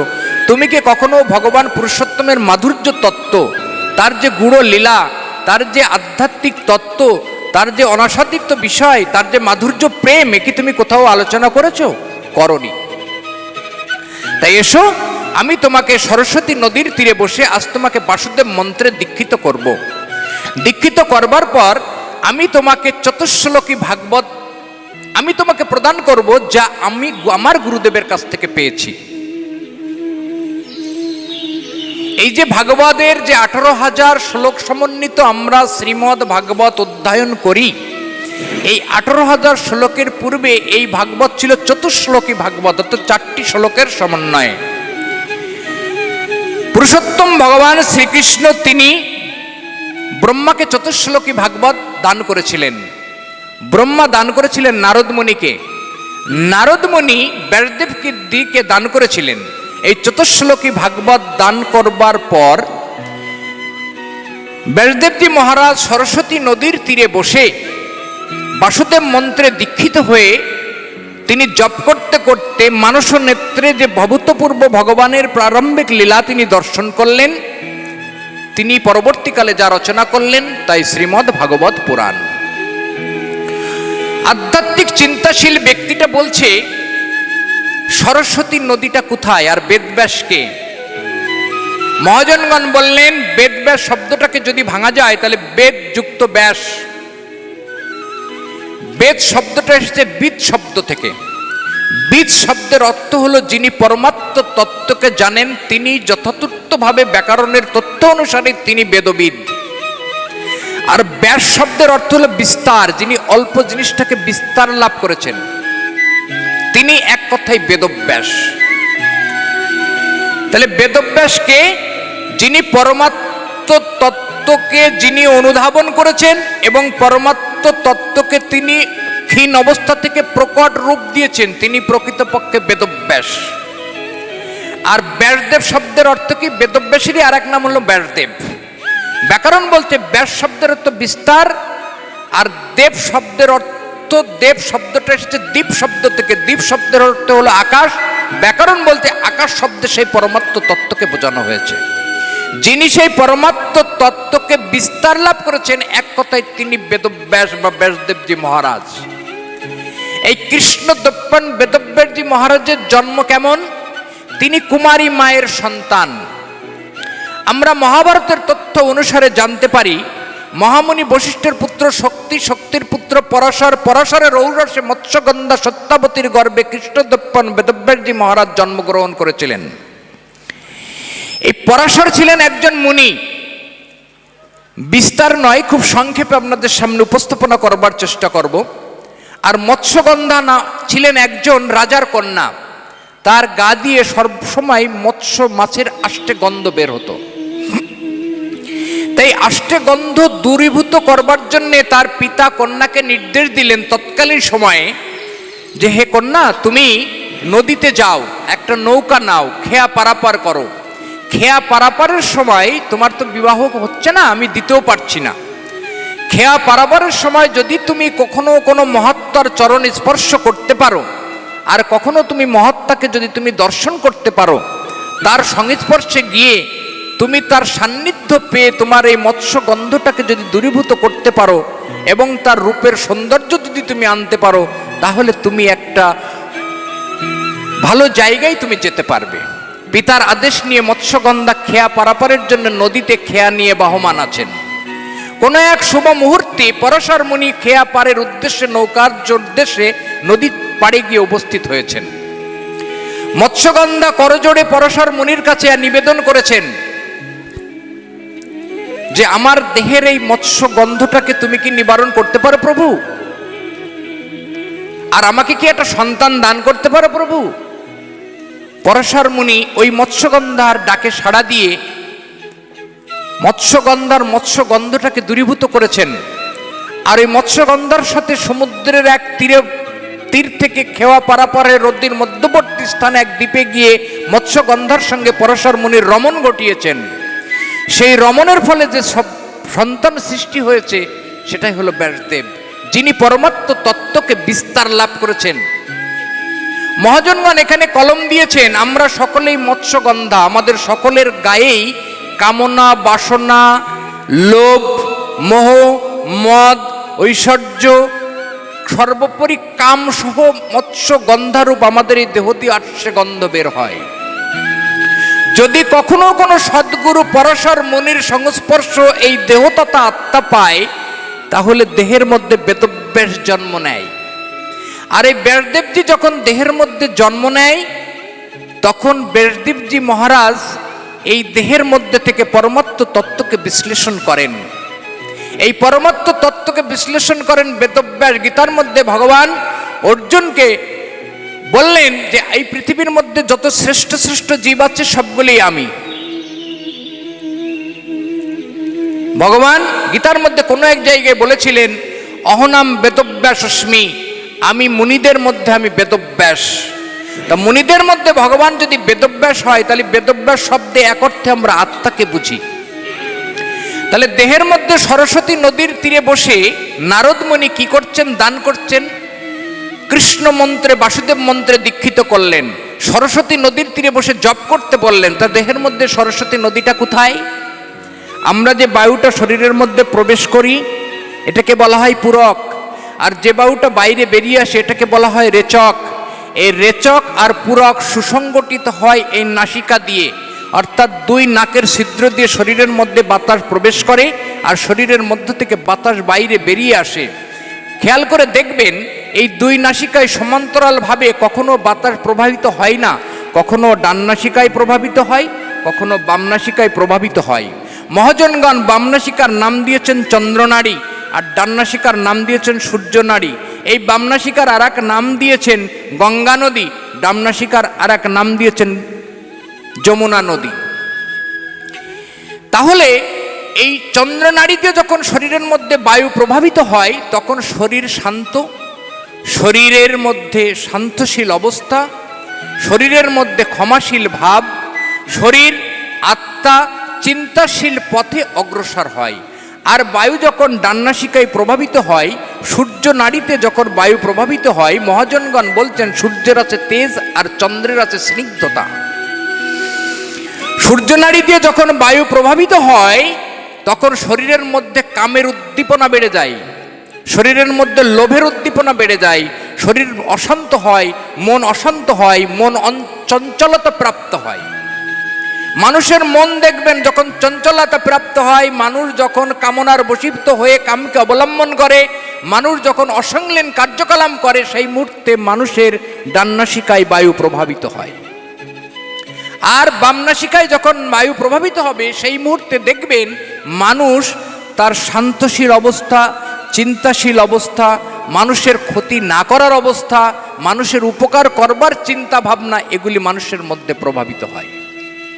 সাধকগণ এই দুটি অবস্থাকে ত্যাগ করেন, অর্থাৎ রেচক পূরক এই অবস্থাকে ত্যাগ করে সাধক কুম্ভকে যান। মহাজনগণ বলছেন আমাদের যে মেরুদণ্ডটা, এই মেরুদণ্ডের বাম দিকে চন্দ্রনাড়ী, ডান দিকে সূর্যনাড়ী, বাম দিকে গঙ্গা আর ডান দিকে যমুনা, এর মধ্যবর্তী অবস্থানে আছে সুষুম্না নাড়ী। এই সুষুম্না নাড়ীর নাম দিয়েছেন মহাজনগণ সরস্বতী নদী। এই সুষুম্না নাড়ীর মধ্যে আছে ছটা চক্র: মূলাধার, স্বাধিষ্ঠান, মণিপুর, অনাহত, বিশুদ্ধ এবং আগ্রা এবতা সহস্রার। এই ছটা চক্র সাধনহীন ব্যক্তির, যিনি গুরুতত্ত্বকে আশ্রয় করেননি, সেই সাধনহীন ব্যক্তির এই পদ্মগুলি অপ্রস্ফুটিত অবস্থায় থাকে। সাধক তার আধ্যাত্ম প্রাণায়ামের দ্বারাই বায়ুর গতিপথকে রুদ্ধ করে, বায়ুর প্রাণের আঘাতের দ্বারাই কুলকুণ্ডলিনী তত্ত্ব চতুর্দল পত্রকে আঘাত করলে কুলকুণ্ডলিনীর জীবাত্মা শক্তি ধীরে ধীরে ঊর্ধ্বমুখী হয়ে পরমাত্মা তত্ত্বের সঙ্গে মিলন ঘটায়। তো মহাজনগণের এই যে তত্ত্ব অনুসারে নারদমণি ব্যাসদেবজি মহারাজকে বললেন, তুমি সরস্বতী নদীর তীরে বসে তুমি বাসুদেব মন্ত্রে দিলাম, এটিকে তুমি জপ করো, তুমি যে মানস নেত্রে যে পরমেশ্বর পরমাত্ম তত্ত্বকে জমিতে আস্বাদন করতে পারবে, সেটাই পরবর্তীকালে যে নাম হবে তার নাম হবে শ্রীমদ্ ভাগবত পুরাণ। এই ভাগবত পুরাণ রচনা করবার পর ব্যাসদেবজি মহারাজ তার নিজ পুত্র সুখদেব গোস্বামীকে শুনিয়েছিলেন। তার আবার ইতিহাস, আবার বিচিত্র ইতিহাস। বিচিত্র ইতিহাসটা কেমন? আদিদেব মহাযোগী মহাদেব, যত যোগতত্ত্ব শ্রীমদ্ ভাগবত পুরাণের মধ্যে নিহিত আছে, এই যোগতত্ত্বের যোগেশ্বর ভগবান শ্রীকৃষ্ণ, তিনি যোগের ঈশ্বর। আর এই যোগতত্ত্বকে তিনি নিজের হৃদয় মাঝে লুকিয়ে রেখেছিলেন, তিনি হলেন আদিদেব মহাদেব। এই মহাদেব বহু যুগ থেকে অমর। তো একদিন দুর্গা মহাদেবের কাছে জানতে চাইলেন, হে প্রভু, তুমি তো বহু যুগের অমর, তা তুমি বহু যুগের অমর কেন? তা মহাদেব বললেন, হে সতী, আমি যোগতত্ত্বে বিশ্বাস করি এবং আমি যোগতত্ত্বে ক্রিয়াশীল। তা বললেন যে যোগতত্ত্বটা কি? তা বলে, যোগতত্ত্ব কি সে তো তোমার শোনার কথা নয়। তো মা সতী খুব নাছোড়বান্দা হলেন। মহাদেব দেখলেন, ঠিক আছে, বলাই যাক। আমরা যারা হিমালয়ের পাদদেশে অমরনাথে যাই, যেখানে প্রাকৃতিকভাবে শিবলিঙ্গ সৃষ্টি হয়, আমরা অনেকেই গেছি সেখানে, ঠিক ওই অবস্থায় ওইখানে থেকে মহাদেব এই যোগতত্ত্ব সতীকে শুনিয়েছিলেন। কিন্তু শর্ত ছিল একটাই, যে আমি যখন তোমাকে যোগতত্ত্বটা শোনাবো, তখন আমি যোগে পরমাত্মার সঙ্গে নিগুড় অবস্থায় থাকব। অর্থাৎ আমার জীবাত্মা তখন পরমাত্মার সঙ্গে যদি লীন না থাকে, তাহলে আমি যোগতত্ত্ব তোমাকে অনুধাবন করাতে পারবো না। আমার জীবাত্মা যখন পরমাত্মার সঙ্গে লীন থেকে পরমাত্ম তত্ত্বকে দর্শন করতে করতে আমি যে কথাগুলি ব্যক্ত করব, সেটাই আগামী দিনের যোগতত্ত্ব। কিন্তু শর্ত একটাই, তুমি জীবিত, মানে তুমি সচেতন অবস্থায় থেকে তুমি আমাকে একটা নিদর্শনের মাধ্যমে তুমি আমাকে বোঝাবার চেষ্টা করবে যে তুমি যোগতত্ত্বকে অনুধাবন করছো। এই অবস্থায় মহাদেব যখন যোগতত্ত্বকে অবলম্বন করে যোগে নিগুড় হয়ে যোগতত্ত্বকে বর্ণনা করছেন, করতে করতে শিব এই কথা শুনতে শুনতে সতী কিন্তু অচেতন অবস্থায় ঘুমিয়ে পড়েছেন। ওই গাছের উপরে এক শুক নামক একটা পাখি ছিল। তিনি এক অভূতপূর্ব এক পাপের পরিপূর্ণতা লাভ করে তিনি শুক পাখি হয়ে ওই যোগতত্ত্বকে অবলম্বন করে তিনি সেই সতীর সুরে সাই দিয়ে যাচ্ছিলেন। যোগতত্ত্বকে অবলোকন করবার পর মহাদেব যখন চোখ খুলে তাকিয়ে দেখলেন তার উরুর উপরে সতী অনিদ্রিত অবস্থায়, নিদ্রিয় অবস্থায়, অচেতন অবস্থায় ঘুমিয়ে আছে, তাহলে তিনি তখন ভাবলেন যে তাহলে আমার এই যোগতত্ত্ব কে শুনল? যোগতত্ত্ব যোগী, যোগতত্ত্বকে আস্বাদন করতে গেলে যোগের অবস্থায় গিয়ে যোগতত্ত্বকে আস্বাদন করা উচিত। গুরুতত্ত্বকে আস্বাদন করতে গেলে গুরুকে আশ্রয় করা উচিত, না হলে তো যোগতত্ত্বকে আস্বাদন করা যাবে না। তাহলে আমার এই যোগটা শুনল কে? তখনই উপরের দিকে তাকিয়ে দেখেন যে একটা পাখি খুব অল্প সময়ের মধ্যে চোখের নিমিষে ওখান থেকে উড়ে চলে গেল।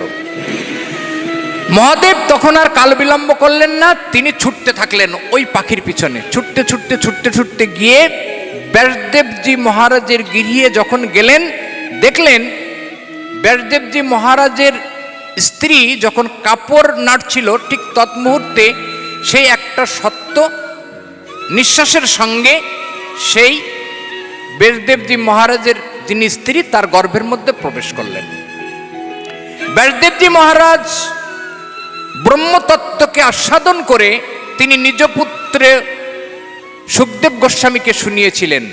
আর শিবের যোগতত্ত্ব তার সঙ্গে যুক্ত হওয়াতে মহারাজ সুখদেবজি আর জন্ম নিতে চাইলেন না। গর্ভে থাকা অবস্থায় কোনো শিশু যদি তার জ্ঞানের দ্বারাই সম্পূর্ণরূপে তিনি অবগত হন, তাহলে তিনি কি আর জন্ম নিতে চান? তিনি জন্ম নিতে চাইলেন না। 16 বছর তিনি গর্ভে ছিলেন। ব্যাসদেবজি মহারাজের কাতর প্রার্থনায়, কাতর অনুরোধে সুখদেবজি ভূমিষ্ঠ হলেন। কিন্তু শর্ত ছিল একটাই, যে তিনি ভূমিষ্ঠ হবার পর তিনি পিতার মুখ দর্শন করবেন না, মাতার মুখ দর্শন করবেন না, তিনি তৎক্ষণাৎ দেহ ত্যাগ করবেন। ঠিক ঘটনাটা তাই হলো। সুখদেব গোস্বামী যখন পৃথিবীতে ভূমিষ্ঠ হলেন, সঙ্গে সঙ্গেই মায়ের মুখ দর্শন করলেন না, পিতার মুখ দর্শন করলেন না, তিনি অনিত্যের উদ্দেশ্যে যাত্রা শুরু করলেন। এটা গেল একটা পটভূমিকা।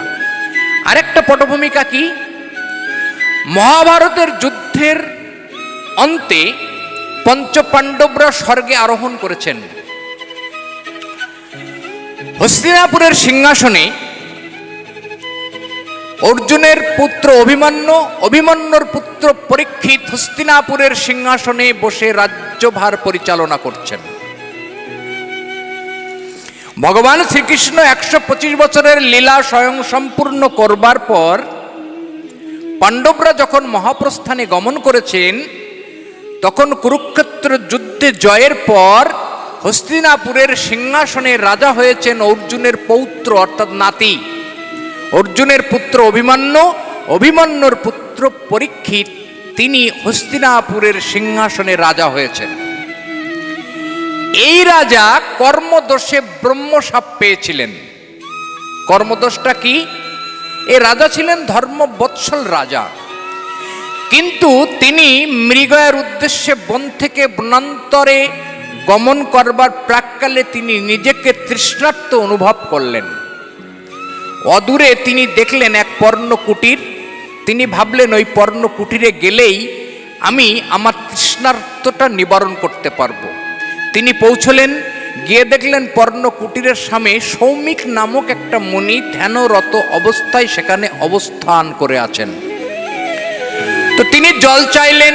রাজা তো রাজার সুলভ আচরণের সঙ্গে জল চাইলেন, কিন্তু মুনি তো তখন আধ্যাত্ম চিন্তায়, আধ্যাত্ম চেতনাশীল অবস্থায়, পরমাত্মার সঙ্গে লীন অবস্থায় আছেন। বাহ্যের কোনো কথা তার কর্ণগোচর হলো না। রাজা ভাবলেন মুনি বোধহয় আমাকে অবহেলা করছে। তিনি বুঝলেন যে ও মনে হয় আমাকে অপমান করলো। তিনি অপমানের জ্বালাটাকে নিবারণ করবার জন্যে দূরে তাকিয়ে দেখলেন একটা মরা সাপ পড়ে আছে। ধনুকের মাথায় মরা সাপটা তুলে নিয়ে সৌমিক মুনির গলদেশে জড়িয়ে দিয়ে তৎক্ষণাৎ ওই জায়গাটা ত্যাগ করলেন। ঠিক তার অদূরে এই সৌমিক মুনির এক পুত্র ঋষি শৃঙ্গী, তিনি দেখলেন রাজার এই অপকর্মটি করে চলে গেল। তিনি পিতার এই অপমান সহ্য করতে পারলেন না।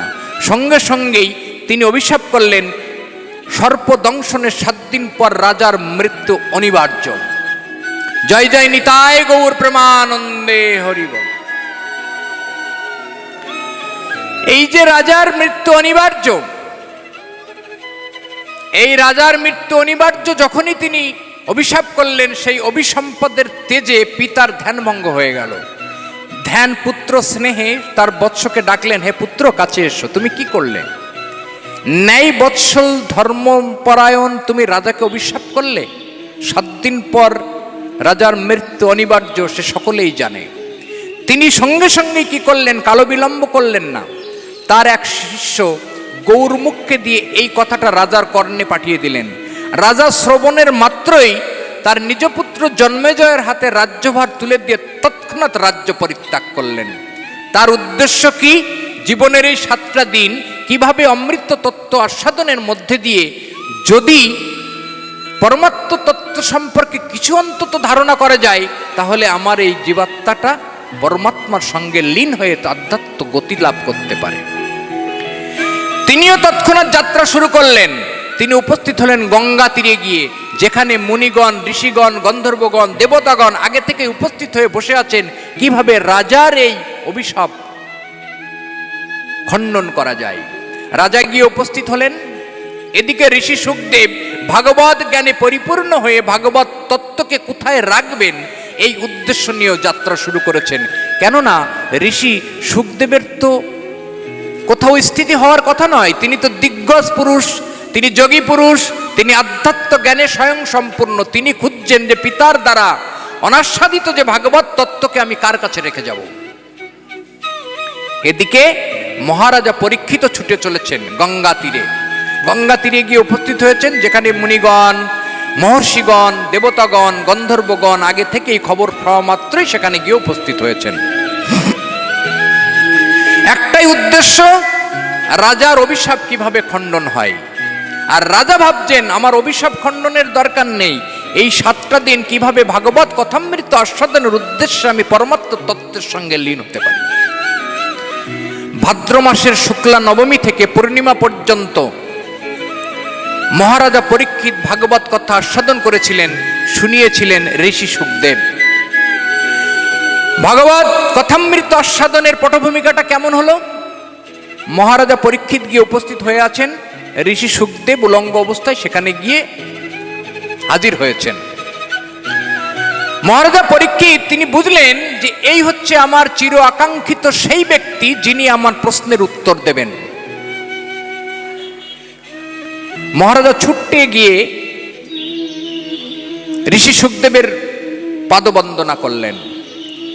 ঋষি সুখদেব অতগুলো লোকের মধ্যে থেকে তিনি খুঁজছেন যে আমার একজন উত্তরসূরি প্রয়োজন, যে আমার এই বলা কথা আমি আজ ভাগবত কথা আস্বাদন করাবো মহারাজা পরীক্ষিতকে। মহারাজা পরীক্ষিতের প্রায় অববেশন হবে, আম্য স্থান পরিত্যাগ করব, তাহলে এই ভাগবত কথা রাখবো কার কাছে?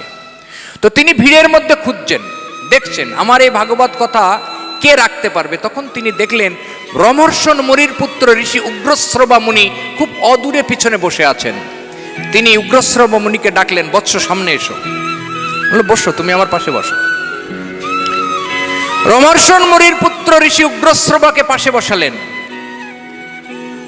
মহারাজা পরীক্ষিত প্রশ্ন করলেন ঋষি সুখদেবের কাছে, জগৎ প্রাণ পরমাত্মা শ্রীকৃষ্ণের চরণে নিজেকে সঁপে দেওয়ার উপায়টা কি?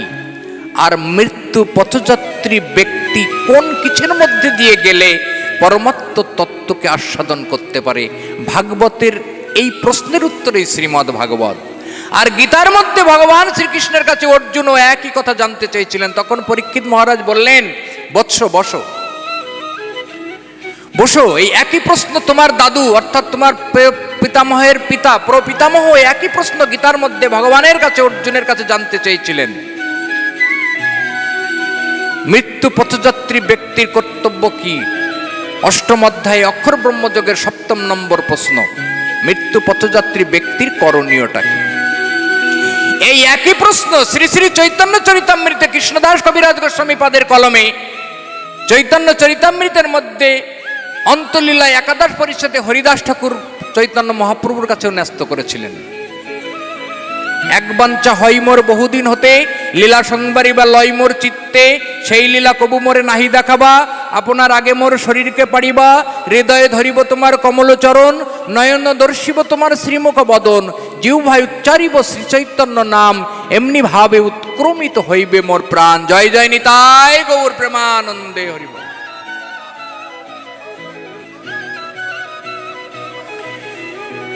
মহারাজা পরীক্ষিত আর ঋষি সুখদেবের কথোপকথনে আজকের এই ভাগবত আস্বাদন। ঋষি সুখদেব মহারাজা পরীক্ষিতকে প্রথমে নির্দেশ দিলেন, তুমি যে ভাগবত কথা আস্বাদন করবে বৎস, 7 দিন নিরলসভাবে ভাগবত কথা আস্বাদন হবে। তা প্রথম কি কাজটি করতে হবে? প্রথম যে কাজটি করতে হবে সেটা হলো জিত আসন।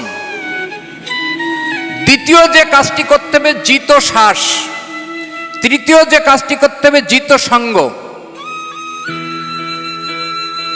মহারাজা পরীক্ষিত তিনি জানতে চাইলেন আসনটা কি।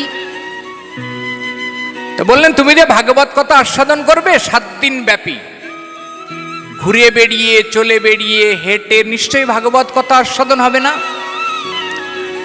তাহলে আসনকে সর্বপ্রথম জিততে হবে। অষ্টাঙ্গ যোগের মধ্যে পতঞ্জলি ঋষি বলেছেন যম, আসন, প্রাণায়াম, প্রত্যাহার, ধ্যান, ধারণা, সমাধি। আসনকে প্রাধান্য দিয়েছেন। গীতার মধ্যে 6ম অধ্যায় বিষাদ, সাংখ্য, কর্মজ্ঞান, সন্ন্যাস, ধ্যান যোগের 11 নম্বর শ্লোকে ভগবান শ্রীকৃষ্ণ অর্জুনকে বলেছেন আসনকে নির্দিষ্ট করো। কি আসন? বললেন শুচৌদ্দেশে প্রতিষ্ঠাপ্য স্থির অত্ত আসনম। ধ্যান যোগে 6ম নম্বর অধ্যায়ে, গীতার ধ্যান যোগ 6ম নম্বর অধ্যায়ের 11 নম্বর শ্লোকে ভগবান শ্রীকৃষ্ণ বললেন শুচৌদ্দেশে প্রতিষ্ঠাপ্য স্থির অত্ত আসনম। শুচৌদ্দেশে মানে শুচিময় স্থানে উপস্থিত হও, বসো, স্থির করো আসন। শুচৌদ্দেশে বলতে এই দেহের শুচিময় স্থান হলো নাভিপদ্ম, মূলাধার চক্রের উপরে না স্বাধিষ্ঠান, স্বাধিষ্ঠান উপরে অনাহত পদ্মে হলো শুচি স্থান। যেখানে দাঁড়িয়ে এই নাভিপদ্মে থেকেই অদ্বৈতাচার্য গৌরাঙ্গ মহাপ্রভু রূপে ভগবান শ্রীকৃষ্ণকে নবদ্বীপ ধামে এনেছিলেন। এই হলো আসন। এর নিচেই আসন নেই, এর উপরে আসন। ভগবান এখান থেকে উপরে বিচার করেন। গীতার মধ্যে ভগবান শ্রীকৃষ্ণ বললেন শুচৌদ্দেশে প্রতিষ্ঠাপ্য স্থিরাচনম ন উচ্চতম ন নিচম চৈলাজিন কুসুরোত্তম। আসনটা এমন জায়গায় হবে, না নিচুতে না উঁচুতে, শরীরের মধ্যবর্তী স্থানে আসনটাকে স্থির করার কথা বললেন। আর কি বললেন? জিত শ্বাস। আমরা যে বাতাসটাকে শরীরের মধ্যে আদান প্রদান ঘটাই, শরীরের মধ্যে যে বায়ুটা প্রবেশ করে সেটাকে বলি পূরক, আর যেটাকে বের করি সেটাকে বলি রেচয়। এই পূরক আর রেচকটা যদি বাম নাসিকা দিয়ে শরীরের মধ্যে প্রবেশ করে তাহলে দেহ, মন, আত্মা শান্তশীল অবস্থা অবলোকন করে। তাহলে আমরা যখন আধ্যাত্ম তত্ত্বকে অনুসরণ করব তখন আমরা নাসার এই গতিপথকে বাম নাসিকাতে নিয়ে যাব। গুরুর আধ্যাত্ম চেতনশীল পথকে অবলম্বন করলে শ্বাসের গতিপথকে পরিবর্তন করা যায়। এবার কি করলেন? এবার বললেন তুমি আসনকে জিতলে, এবার শ্বাসকে যেত। জিত সঙ্গ, তুমি সঙ্গকে যেত। সঙ্গ বলতে কি? আমাদের শরীরের মধ্যে 9টা দ্বার আছে। 2 চোখ, 2 কান, নাক, মুখ, পায়ু এবং লিঙ্গ। এই দ্বারগুলো দিয়ে অনময় ব্রহ্ম শরীরের বাইরে বেরিয়ে আসে। গীতার মধ্যে ভগবান শ্রীকৃষ্ণ অর্জুনকে বললেন সর্বদারণী সংযম মন ঋদ্ধি নিরুদ্ধ মূর্ধিন প্রণমাদায় যোগধর্ণম স্থিতমিতি একাক্ষরণ ব্যাহরণ মাম অনুসরণম দেহ ত্যাজঞ্জ ব্যক্তি পরমম গতিম জ্যোতি অত্র সংশয় নাস্তি। তার পরের শ্লোকে গিয়ে বললেন বাহা নিস্পর্শন বহিকৃত চক্ষুচ ভূরভ্যন্তরে প্রেরণপনৌ সমাকীর্তনা সভ্যন্তরিঞ্চারিণী যত ইন্দ্রিয় মনোবুদ্ধি মনে মক্ষ পরংশ সদা মুক্ত। এর বাংলা মানে করলে কি দাঁড়ায়? ভগবান বললেন সর্বদারণী সংযম্য। এই শরীরের মধ্যে 9খানা দ্বার আছে, এই দ্বারগুলোকে সংযম করো। সর্বদারণী সংযম্য মন ঋদ্ধি নিরুদ্ধ চ। মনকে হৃদয় মাঝে নিয়ে গিয়ে নিরুদ্ধ করো। সর্বদারণী সংযম্য মন ঋদ্ধি নিরুদ্ধ চ মূর্ধিন প্রাণমাদায়। মূর্ধিন বলতে ভ্রুযুগলের মধ্যবর্তী স্থান, প্রাণবায়ুকে নিয়ে গিয়ে এখানে স্থাপন করো। যোগ ধরণামস্তি, যোগকে অবলম্বন করো। ওমিতি একাক্ষরণ ব্যাহরণ মাম অনুসরণম দেহ ত্যাজম যা ব্যক্তি পরমম গতিম জ্যোতি অত্র সংশয় নাস্তি। ওম একাক্ষর পূর্ণ ব্রহ্মের যে নাম, সেটাকে জপ করতে করতে যিনি দেহকে ত্যাগ করেন তিনি পরমাত্ম তত্ত্বকে লাভ করতে পারেন, নতুবা নয়। গীতার মধ্যে ভগবান শ্রীকৃষ্ণ অর্জুনকে পরিষ্কার কথাটা জানিয়ে দিলেন। মহাজনগণ বলছেন সময় থাকতে নাম করা উচিত, সময় থাকতে গুরু করা উচিত, সময় করে আধ্যাত্ম সাধনার পথে অবলোকন করা উচিত। আর সময় থাকতে যেমন নাম করা উচিত তেমন সময় থাকতে গুরুর সঙ্গে পরিচিত করা উচিত, সময় থাকতে ভগবানের সাথেও পরিচিত করা উচিত। যা হয় যৌবনকালে তা না হয় আর অন্য কোনো কালে। ভগবান ভজনের শ্রেষ্ঠ নির্দিষ্ট সময় হচ্ছে যৌবনকাল,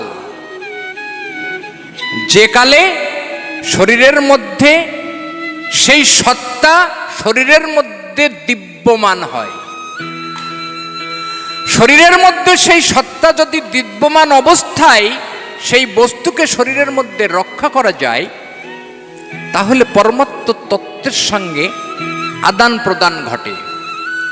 সেই আদান প্রদান ঘটানোর জন্য গুরুকরণ করা উচিত। গুরুর দীক্ষা অনুসারে, গুরুর আধ্যাত্ম পথ অনুসারে চললে সেই আধ্যাত্ম তত্ত্বের সন্ধান অবশ্যই পাওয়া যায়। আমরা উদাহরণস্বরূপ বলতে পারি, আমাদের পাড়ায় যদি একজন মেম্বার বা অঞ্চল প্রধান থাকে, তো সেই অঞ্চল প্রধানের সাথে যদি প্রতিনিয়ত যোগাযোগ থাকে, দেখা সাক্ষাৎ, কথাবার্তা, ফোন আলাপ, প্রয়োজনে তার বাড়ি যাওয়া, এই আলাপগুলি যদি থাকে, তাহলে হাজার লোকের মাঝেও একটা বড় মিটিংয়ের মধ্যেও কিন্তু সে প্রধান কিন্তু আপনাকে বা আমাকে বা আপনি সেই প্রধানকে চিনে নেবেন। তাহলে এই যে প্রতিনিয়ত আলাপ, প্রতিনিয়ত চলাচল, প্রতিনিয়ত ফোনের দ্বারা কথা, প্রতিনিয়ত তার বাড়িতে যাওয়া, এটাই ভগবানের সান্নিধ্য। সেই কবে একবার বিপদে পড়েছিলাম, তখন ভগবানের নাম নিয়েছিলাম, আবার তো বিপদে যখন পড়বো তখন ভগবানের নাম নেব।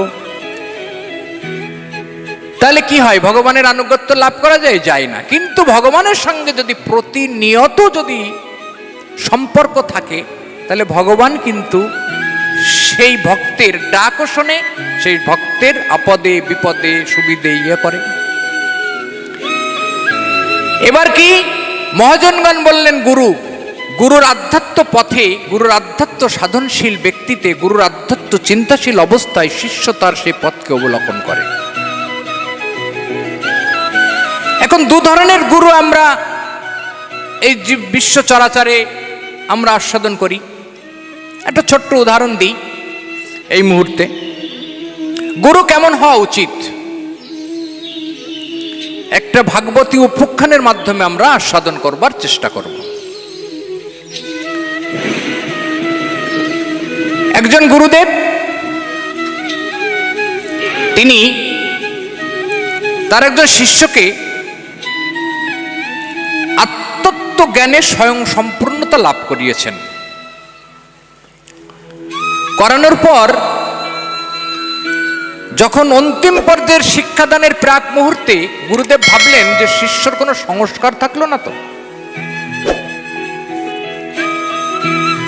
গুরুদেব ভাবলেন আমি শিষ্যর কাছে একবার জিজ্ঞাসা করি। তোর কাছে ডেকে বলছে, বৎস, তোমাকে তো আমি আধ্যাত্মিক জ্ঞানে সম্পূর্ণরূপে প্রায় স্বয়ং সম্পূর্ণ করে তুলেছি, সামান্য একটু বাকি আছে, তো তুমি কি সংসার ধর্ম করতে চাও? শিষ্য বললেন, কি বলেন গুরুদেব? না না, আমার প্রয়োজন নেই।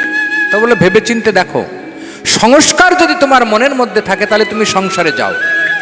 আমি তোমার আধ্যাত্মিক গুরু, তুমি আমার আধ্যাত্মিক চেতনশীল শিষ্য।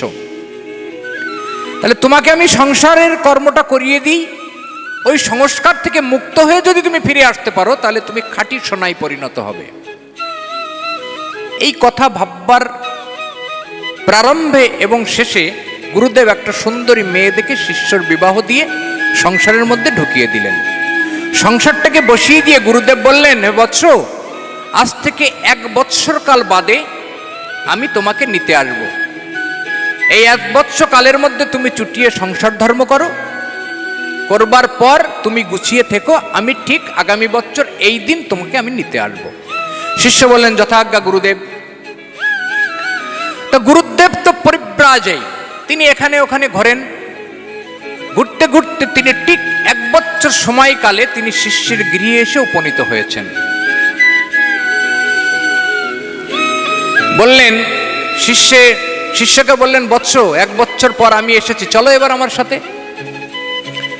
শিষ্য তখন বলছেন যে, গুরুদেব, আপনার বৌমার দিকে তাকিয়ে দেখেন, আপনার বৌমার সন্তান সম্ভবা। তা আপনি তো বলেছিলেন 1 বছর পরে আসবেন, আপনি সামনের বছর আসুন।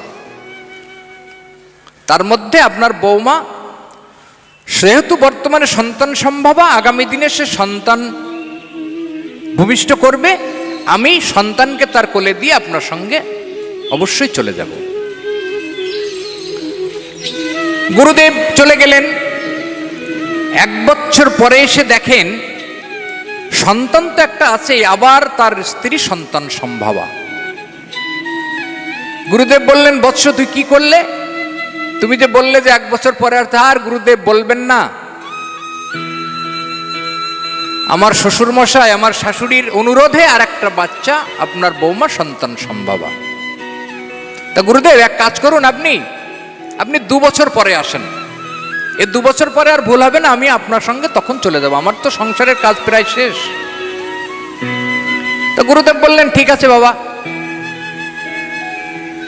গুরুদেব এখানে ওখানে ঘুরতে ঘুরতে গুরুদেব বললেন শিষ্য তো আমাকে 2 বছরের কথা বলেছে, আমি 3 বছর পরে যাই। 3 বছর পরে গুরুদেব এসে দেখে শিষ্যের 3টি সন্তান জন্ম দিয়েছে। সন্তানগুলো এখানে ওখানে ছোটাছুটি করে, খেলাধুলা করে, ছুটে ছুটে বেড়ায়, আর শিষ্য নিপুণভাবে সংসারের কর্মে ব্যস্ত। তো শিষ্যর সাথে সাক্ষাৎ করে বলছে, বৎস তুই তো 3 বছর পরে আসতে বলেছিলি, আমি 4 বছর পরে এলাম। বলে, আর প্রভু বলেন কেন, ছোট ছেলেটা তো ওই ছোট, তা আপনি এক কাজ করেন, আপনি 5 বছর পরে আসেন, আমি এবার চলেই যাব, আর তো আমি সন্তান নেব না, 3টে সন্তান বড় হয়ে গেল। গুরুদেব বলল ঠিক আছে তাই হবে।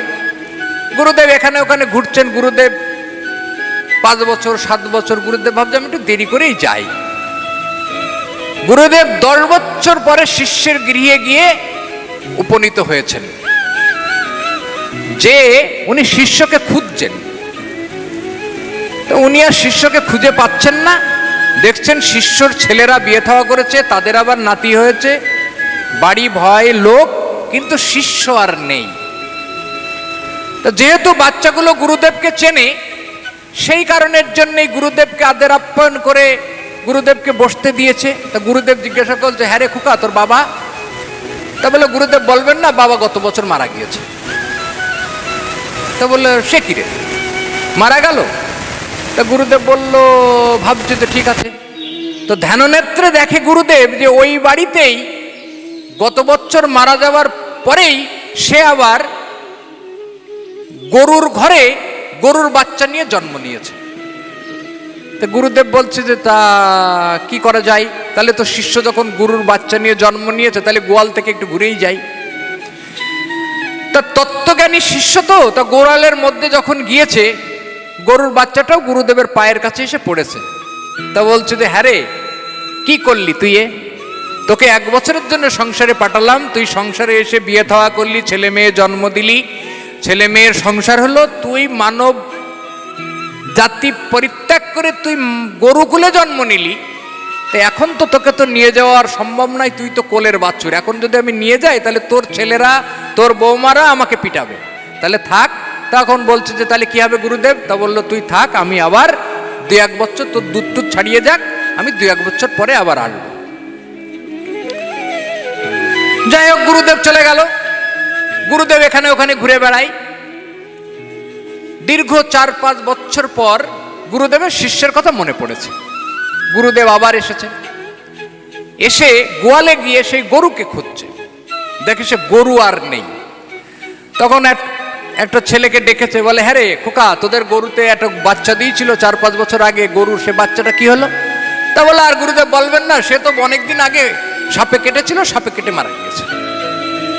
তা বললো তাই? তো গুরুদেব ধ্যাননেত্রে দেখে যে গরুর জনি ত্যাগ করে ওই শিষ্য ওই বাড়িতেই আবার কুকুরের জনি লাভ করে কুকুরের বাচ্চা হয়ে জন্ম নিয়েছে।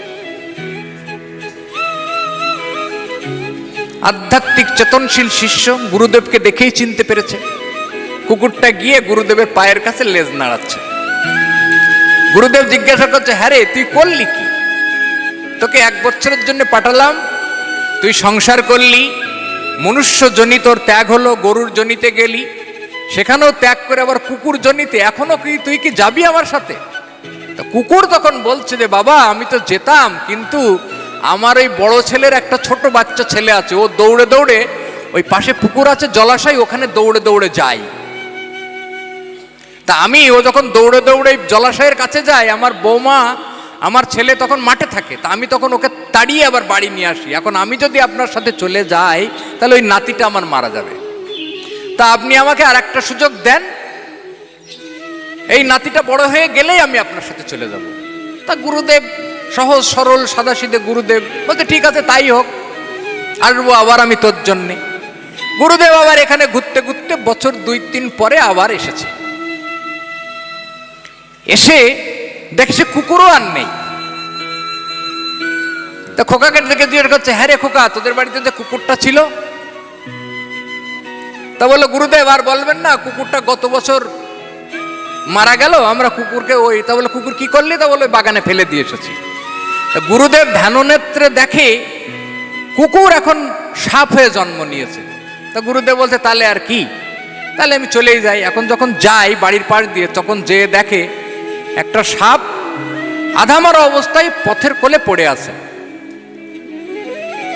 তখন ওই শিষ্যের ছেলেটা জিজ্ঞাসা করছে গুরুদেবকে, বলছে গুরুদেব আর বলবেন না, আমাদের খুব আপদ বিপদ। তা বলে কেন?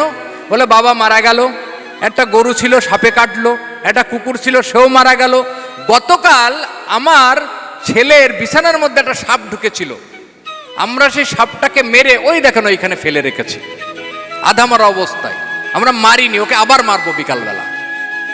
তা গুরুদেব কাছে যেয়ে দেখে যে আমার সেই শিষ্য। তা গুরুদেব তখন সাপকে বলছে, হ্যাঁ রে, তোর কি সংসারের জ্বালা এখনো মেটেনি? ছিলি মানুষ, হলি গরু, তারপরে কুকুর, এখন সাপ, তা এবার অন্তত তুই আমার সাথে চল।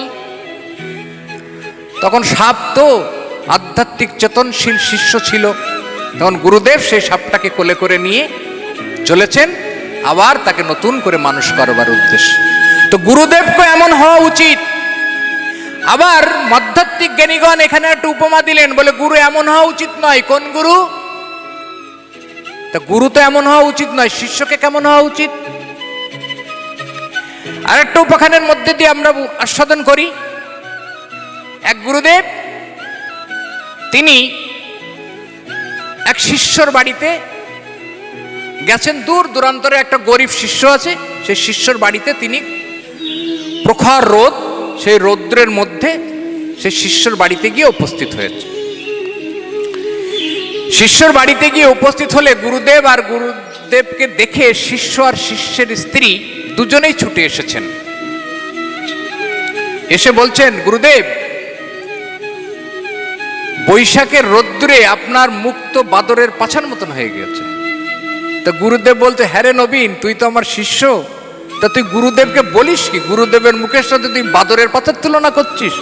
তা বলে, হ্যাঁ গুরুদেব, আপনি আয়নায় দেখেন, রোদ্দুরে ঘুরতে ঘুরতে আপনার মুখ বাদরের পাছার মতন হয়ে গেছে। তা বলে, নবীন তুই আর বলিস না, আমি তোর গুরুদেব না? তা বলতে, ঠিক আছে, অনেক সময় তো আপনার জন্য কিছু জুটিনি, তাহলে আসেন, এসে কিছু জুটাই, আপনি খেয়ে নেন।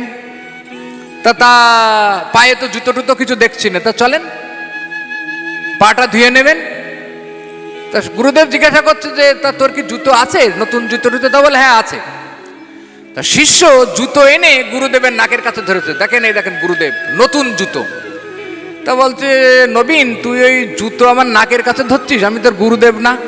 তা বলতে, হ্যাঁ গুরুদেব, নতুন জুতো, শুকে দেখেন, গত বছর আমার শাশুড়ি দিয়েছে, আপনি জুতো নিয়ে নেন। গুরুদেব বলতে, এই জুতো নিয়ে নিলে তো শাশুড়ি রাগ করবে না? তা বলতে, শাশুড়ি জিজ্ঞেস করলে বলবো কুত্তায় নিয়ে গেছে। তা বলছে, জুতো দিচ্ছিস গুরুদেবের, আবার বলছিস কুকুরে নিয়ে গিয়েছে, তো এ কি হয় কোনোদিন? বলতে, হ্যাঁ গুরুদেব, আমার শাশুড়ি রাগ করবে, তুমি যদি বলি যে জুতো গুরুদেবকে দিয়েছি, তা আমি গুরুদেব, গুরুদেব আপনি নিয়ে যান, আমার শাশুড়ি যদি জিজ্ঞেস করে বলবো কুকুরে নিয়ে গেছে। তা বলছে, না রে নবীন, তোর ওই জুতোই নমস্কার, তুই জুতো রাখ, আমার জুতো দরকার নেই, আমি এমনি হাত পা দিয়ে আসি। তা বলতে, ঠিক আছে। এখন নবীনের আবার ছোট্ট একটা বাচ্চা, 1.5 বছর কোলে নবীনের একটা বাচ্চা আছে। নবীন কি করে, গুরুদেব এসেছে তাড়াতাড়ি, ঘরে ছিল একটু দই আর একটু দুটো কলা, ওর বউকে বলেছে যে দেখো গুরুদেব এলো, আমি বাজারে যাচ্ছি, তুমি গুরুদেবকে একটু কিছু দিয়ে একটু জল খেতে দাও, আমি বাজার থেকে একটু বাজার টাজার করে নিয়ে আসি। এখন গুরুদেব হাত পা ধুয়ে স্নান আহ্নিক সেরে তিলক মাটি করে পদ্মাসনে বারান্দাতে বসে আছেন। এখন ওই যে বাচ্চাটা কিন্তু কান্নাকাটি করছে। এখন বাচ্চাটাকে না নামিয়ে তো শিষ্যর স্ত্রীও তো খাবারটা দিতে পারছে না। এখন বাচ্চা নিয়ে ওই স্ত্রী বারান্দার এক কোনায় বসে আছে আর গুরুদেব আর এক কোনায় বসে আছে। তাই এবার স্ত্রী ওই গুরুদেবকে দেখিয়ে বলছে, এই দেখ জুজু ধরিয়ে দেব। এখন গুরুদেবের গায়ে তিলক করা, মাথায় শিখা, গলায় মালার থলে, গেরুয়া বসন। এখন গুরুদেব মাঝে মাঝে তাকিয়ে দেখে, আঙুল দিয়ে আমার দিকে তাকায় আর কি যেন বলে। তো গুরুদেব এবার কান পেতে শুনছে, বলছে ওই জুজু ধরিয়ে দেবো। তা বলছে, বৌমা আমি তোমার গুরুদেব না? গুরুদেবকে বলছো জুজু ধরিয়ে দেবো? বলছে আর গুরুদেব বলবেন না, এই আমার সাওয়াল ঠান্ডা করছে আপনাকে দেখিয়ে। তা বলছে আর মা কি যে করিস। যাই হোক, ছেলে ঠান্ডা করে ওই দই আর কলা নিয়ে গিয়ে গুরুদেবের কাছে নিয়ে গিয়ে দিয়েছে। এখন গুরুদেব প্রথমে প্রসাদ তৈরি করছে, ছাড়িয়ে থালায় প্রসাদ তৈরি করছে। এখন বাচ্চা ছেলে তো, ও তো খাবার দেখে ছুটে দেওয়ার চেষ্টা করছে। এবার দেখিয়ে বলছে ও খাই না। গুরুদেব বলে যে কি রে? গুরুদেব তাকিয়ে দেখে বলে, বাচ্চাকে দেখাচ্ছে আর বলছে ও খাই না। তা বলছে বৌমা তুমি বলো কি? গুরুর প্রসাদ, আমি গুরুকে নিবেদন করে আমি একটু প্রসাদ পাবো, তুমি বলো গু। বলছে আর গুরুদেব বলবেন না, বাচ্চা যে খেতে চাচ্ছে। তা বলছে যে ও আমার আর দরকার নেই প্রসাদ, তুই যদি একটু চাল ডাল থাকে দে, আমি একটু রান্না বাড়া করে গুরুকে নিবেদন করে আমি প্রসাদ পেয়ে চলে যাই। এখন বৌমা কি করেছে, 9 বছরের খেসারির ডাল আর 5 বছরের চাল গুরুদেবের কাছে দিয়েছে। গুরুদেব এখন ওই রৌদ্রের মধ্যে প্রসাদ বানাতে বানাতে ঘেয়ে নে এক, ডাল মোটে সিদ্ধ হয় না। গুরুদেব বলতে মারে কি ডাল দিলি, এত সিদ্ধ করা যাচ্ছে না। তা বলতে কি যে বলেন গুরুদেব, আমরা ও ডাল রোজ খাই, আর একটু জ্বালান, ডাল জ্বালাতে জ্বালাতে গুগু হয়ে যাবে, তারপর আপনি খেয়ে নেবেন। তা বলতে বৌমা তুই বলিস কি, আমি যে একটু প্রসাদ পাবো আর ডাল জ্বালিয়ে, ও তুই বলিস কি? তা বলতে হ্যাঁ গুরুদেব, আপনি ডাল জ্বালান, ওই ডাল জ্বালিয়ে ওই ডাল যদি গুগু না হয় তাহলে আপনি আমাকে পরে বলেন। বলতে ধর তোর ডাল গুগু হওয়া বলে ওই উনুনের মধ্যে জল ঢেলে দিয়ে গুসায় এখন দুপুরে রোদ্দুরে না খেয়ে দিয়ে দৌড়চ্ছে। এখন নবীন বাড়ির পাশে এসে দেখে যে গুরুদেব দৌড়চ্ছে। এখন গুরুদেব বয়স্ক মানুষ, এখন গুরুদেব বলতে গুরুদেব গুরুদেব। এখন গুরুদেব বলতে আবার কোন নতুন জ্বালা। তা গুরুদেব এবার জোরে জোরে হাঁটছে, এবার নবীন তো পিছনে পিছনে দৌড়চ্ছে। গুরুদেবের যে হাত ধরেছে নবীন।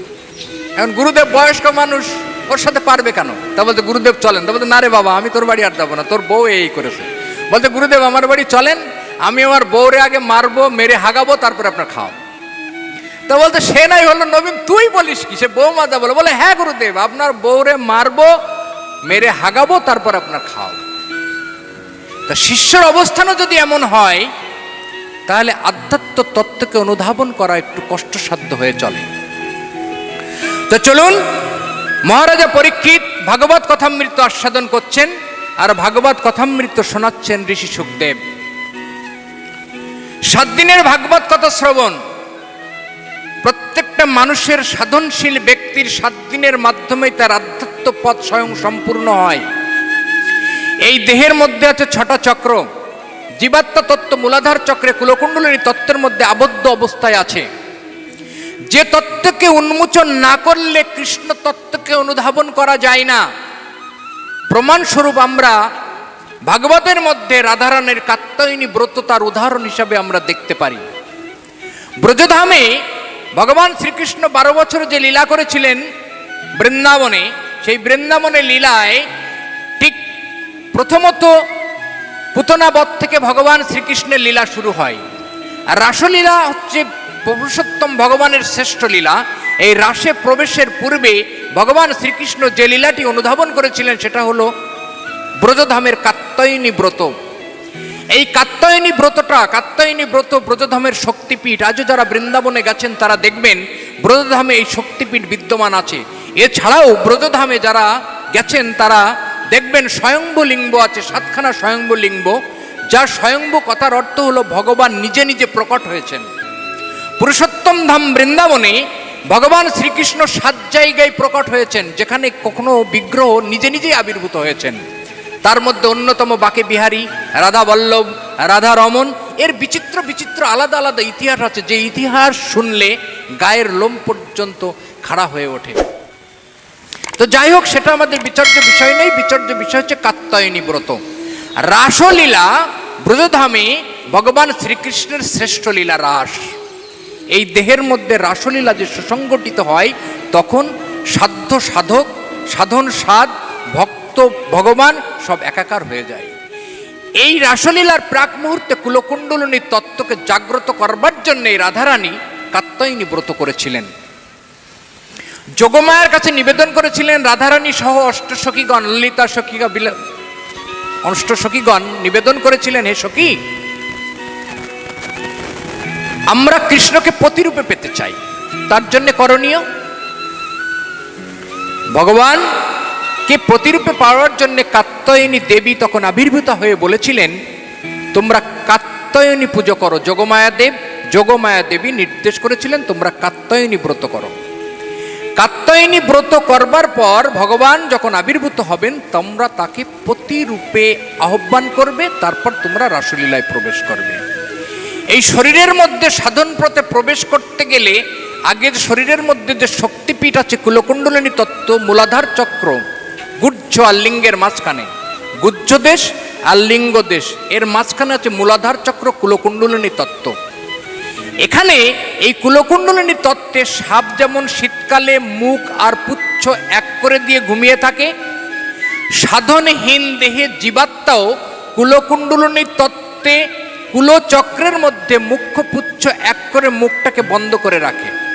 আধ্যাত্মিক চেতনার দ্বারাই গুরুর প্রাণায়ামের পথকে অনুসরণ করে, গুরুর আধ্যাত্ম পথকে পাথেয় করলে এই রেচক, কুম্ভক এবং পুরকের দ্বারাই বায়ুর আঘাতে কুলকুণ্ডলিনী তত্ত্বকে আঘাত দিলে এই কুলতত্ত্ব জাগ্রত হয়।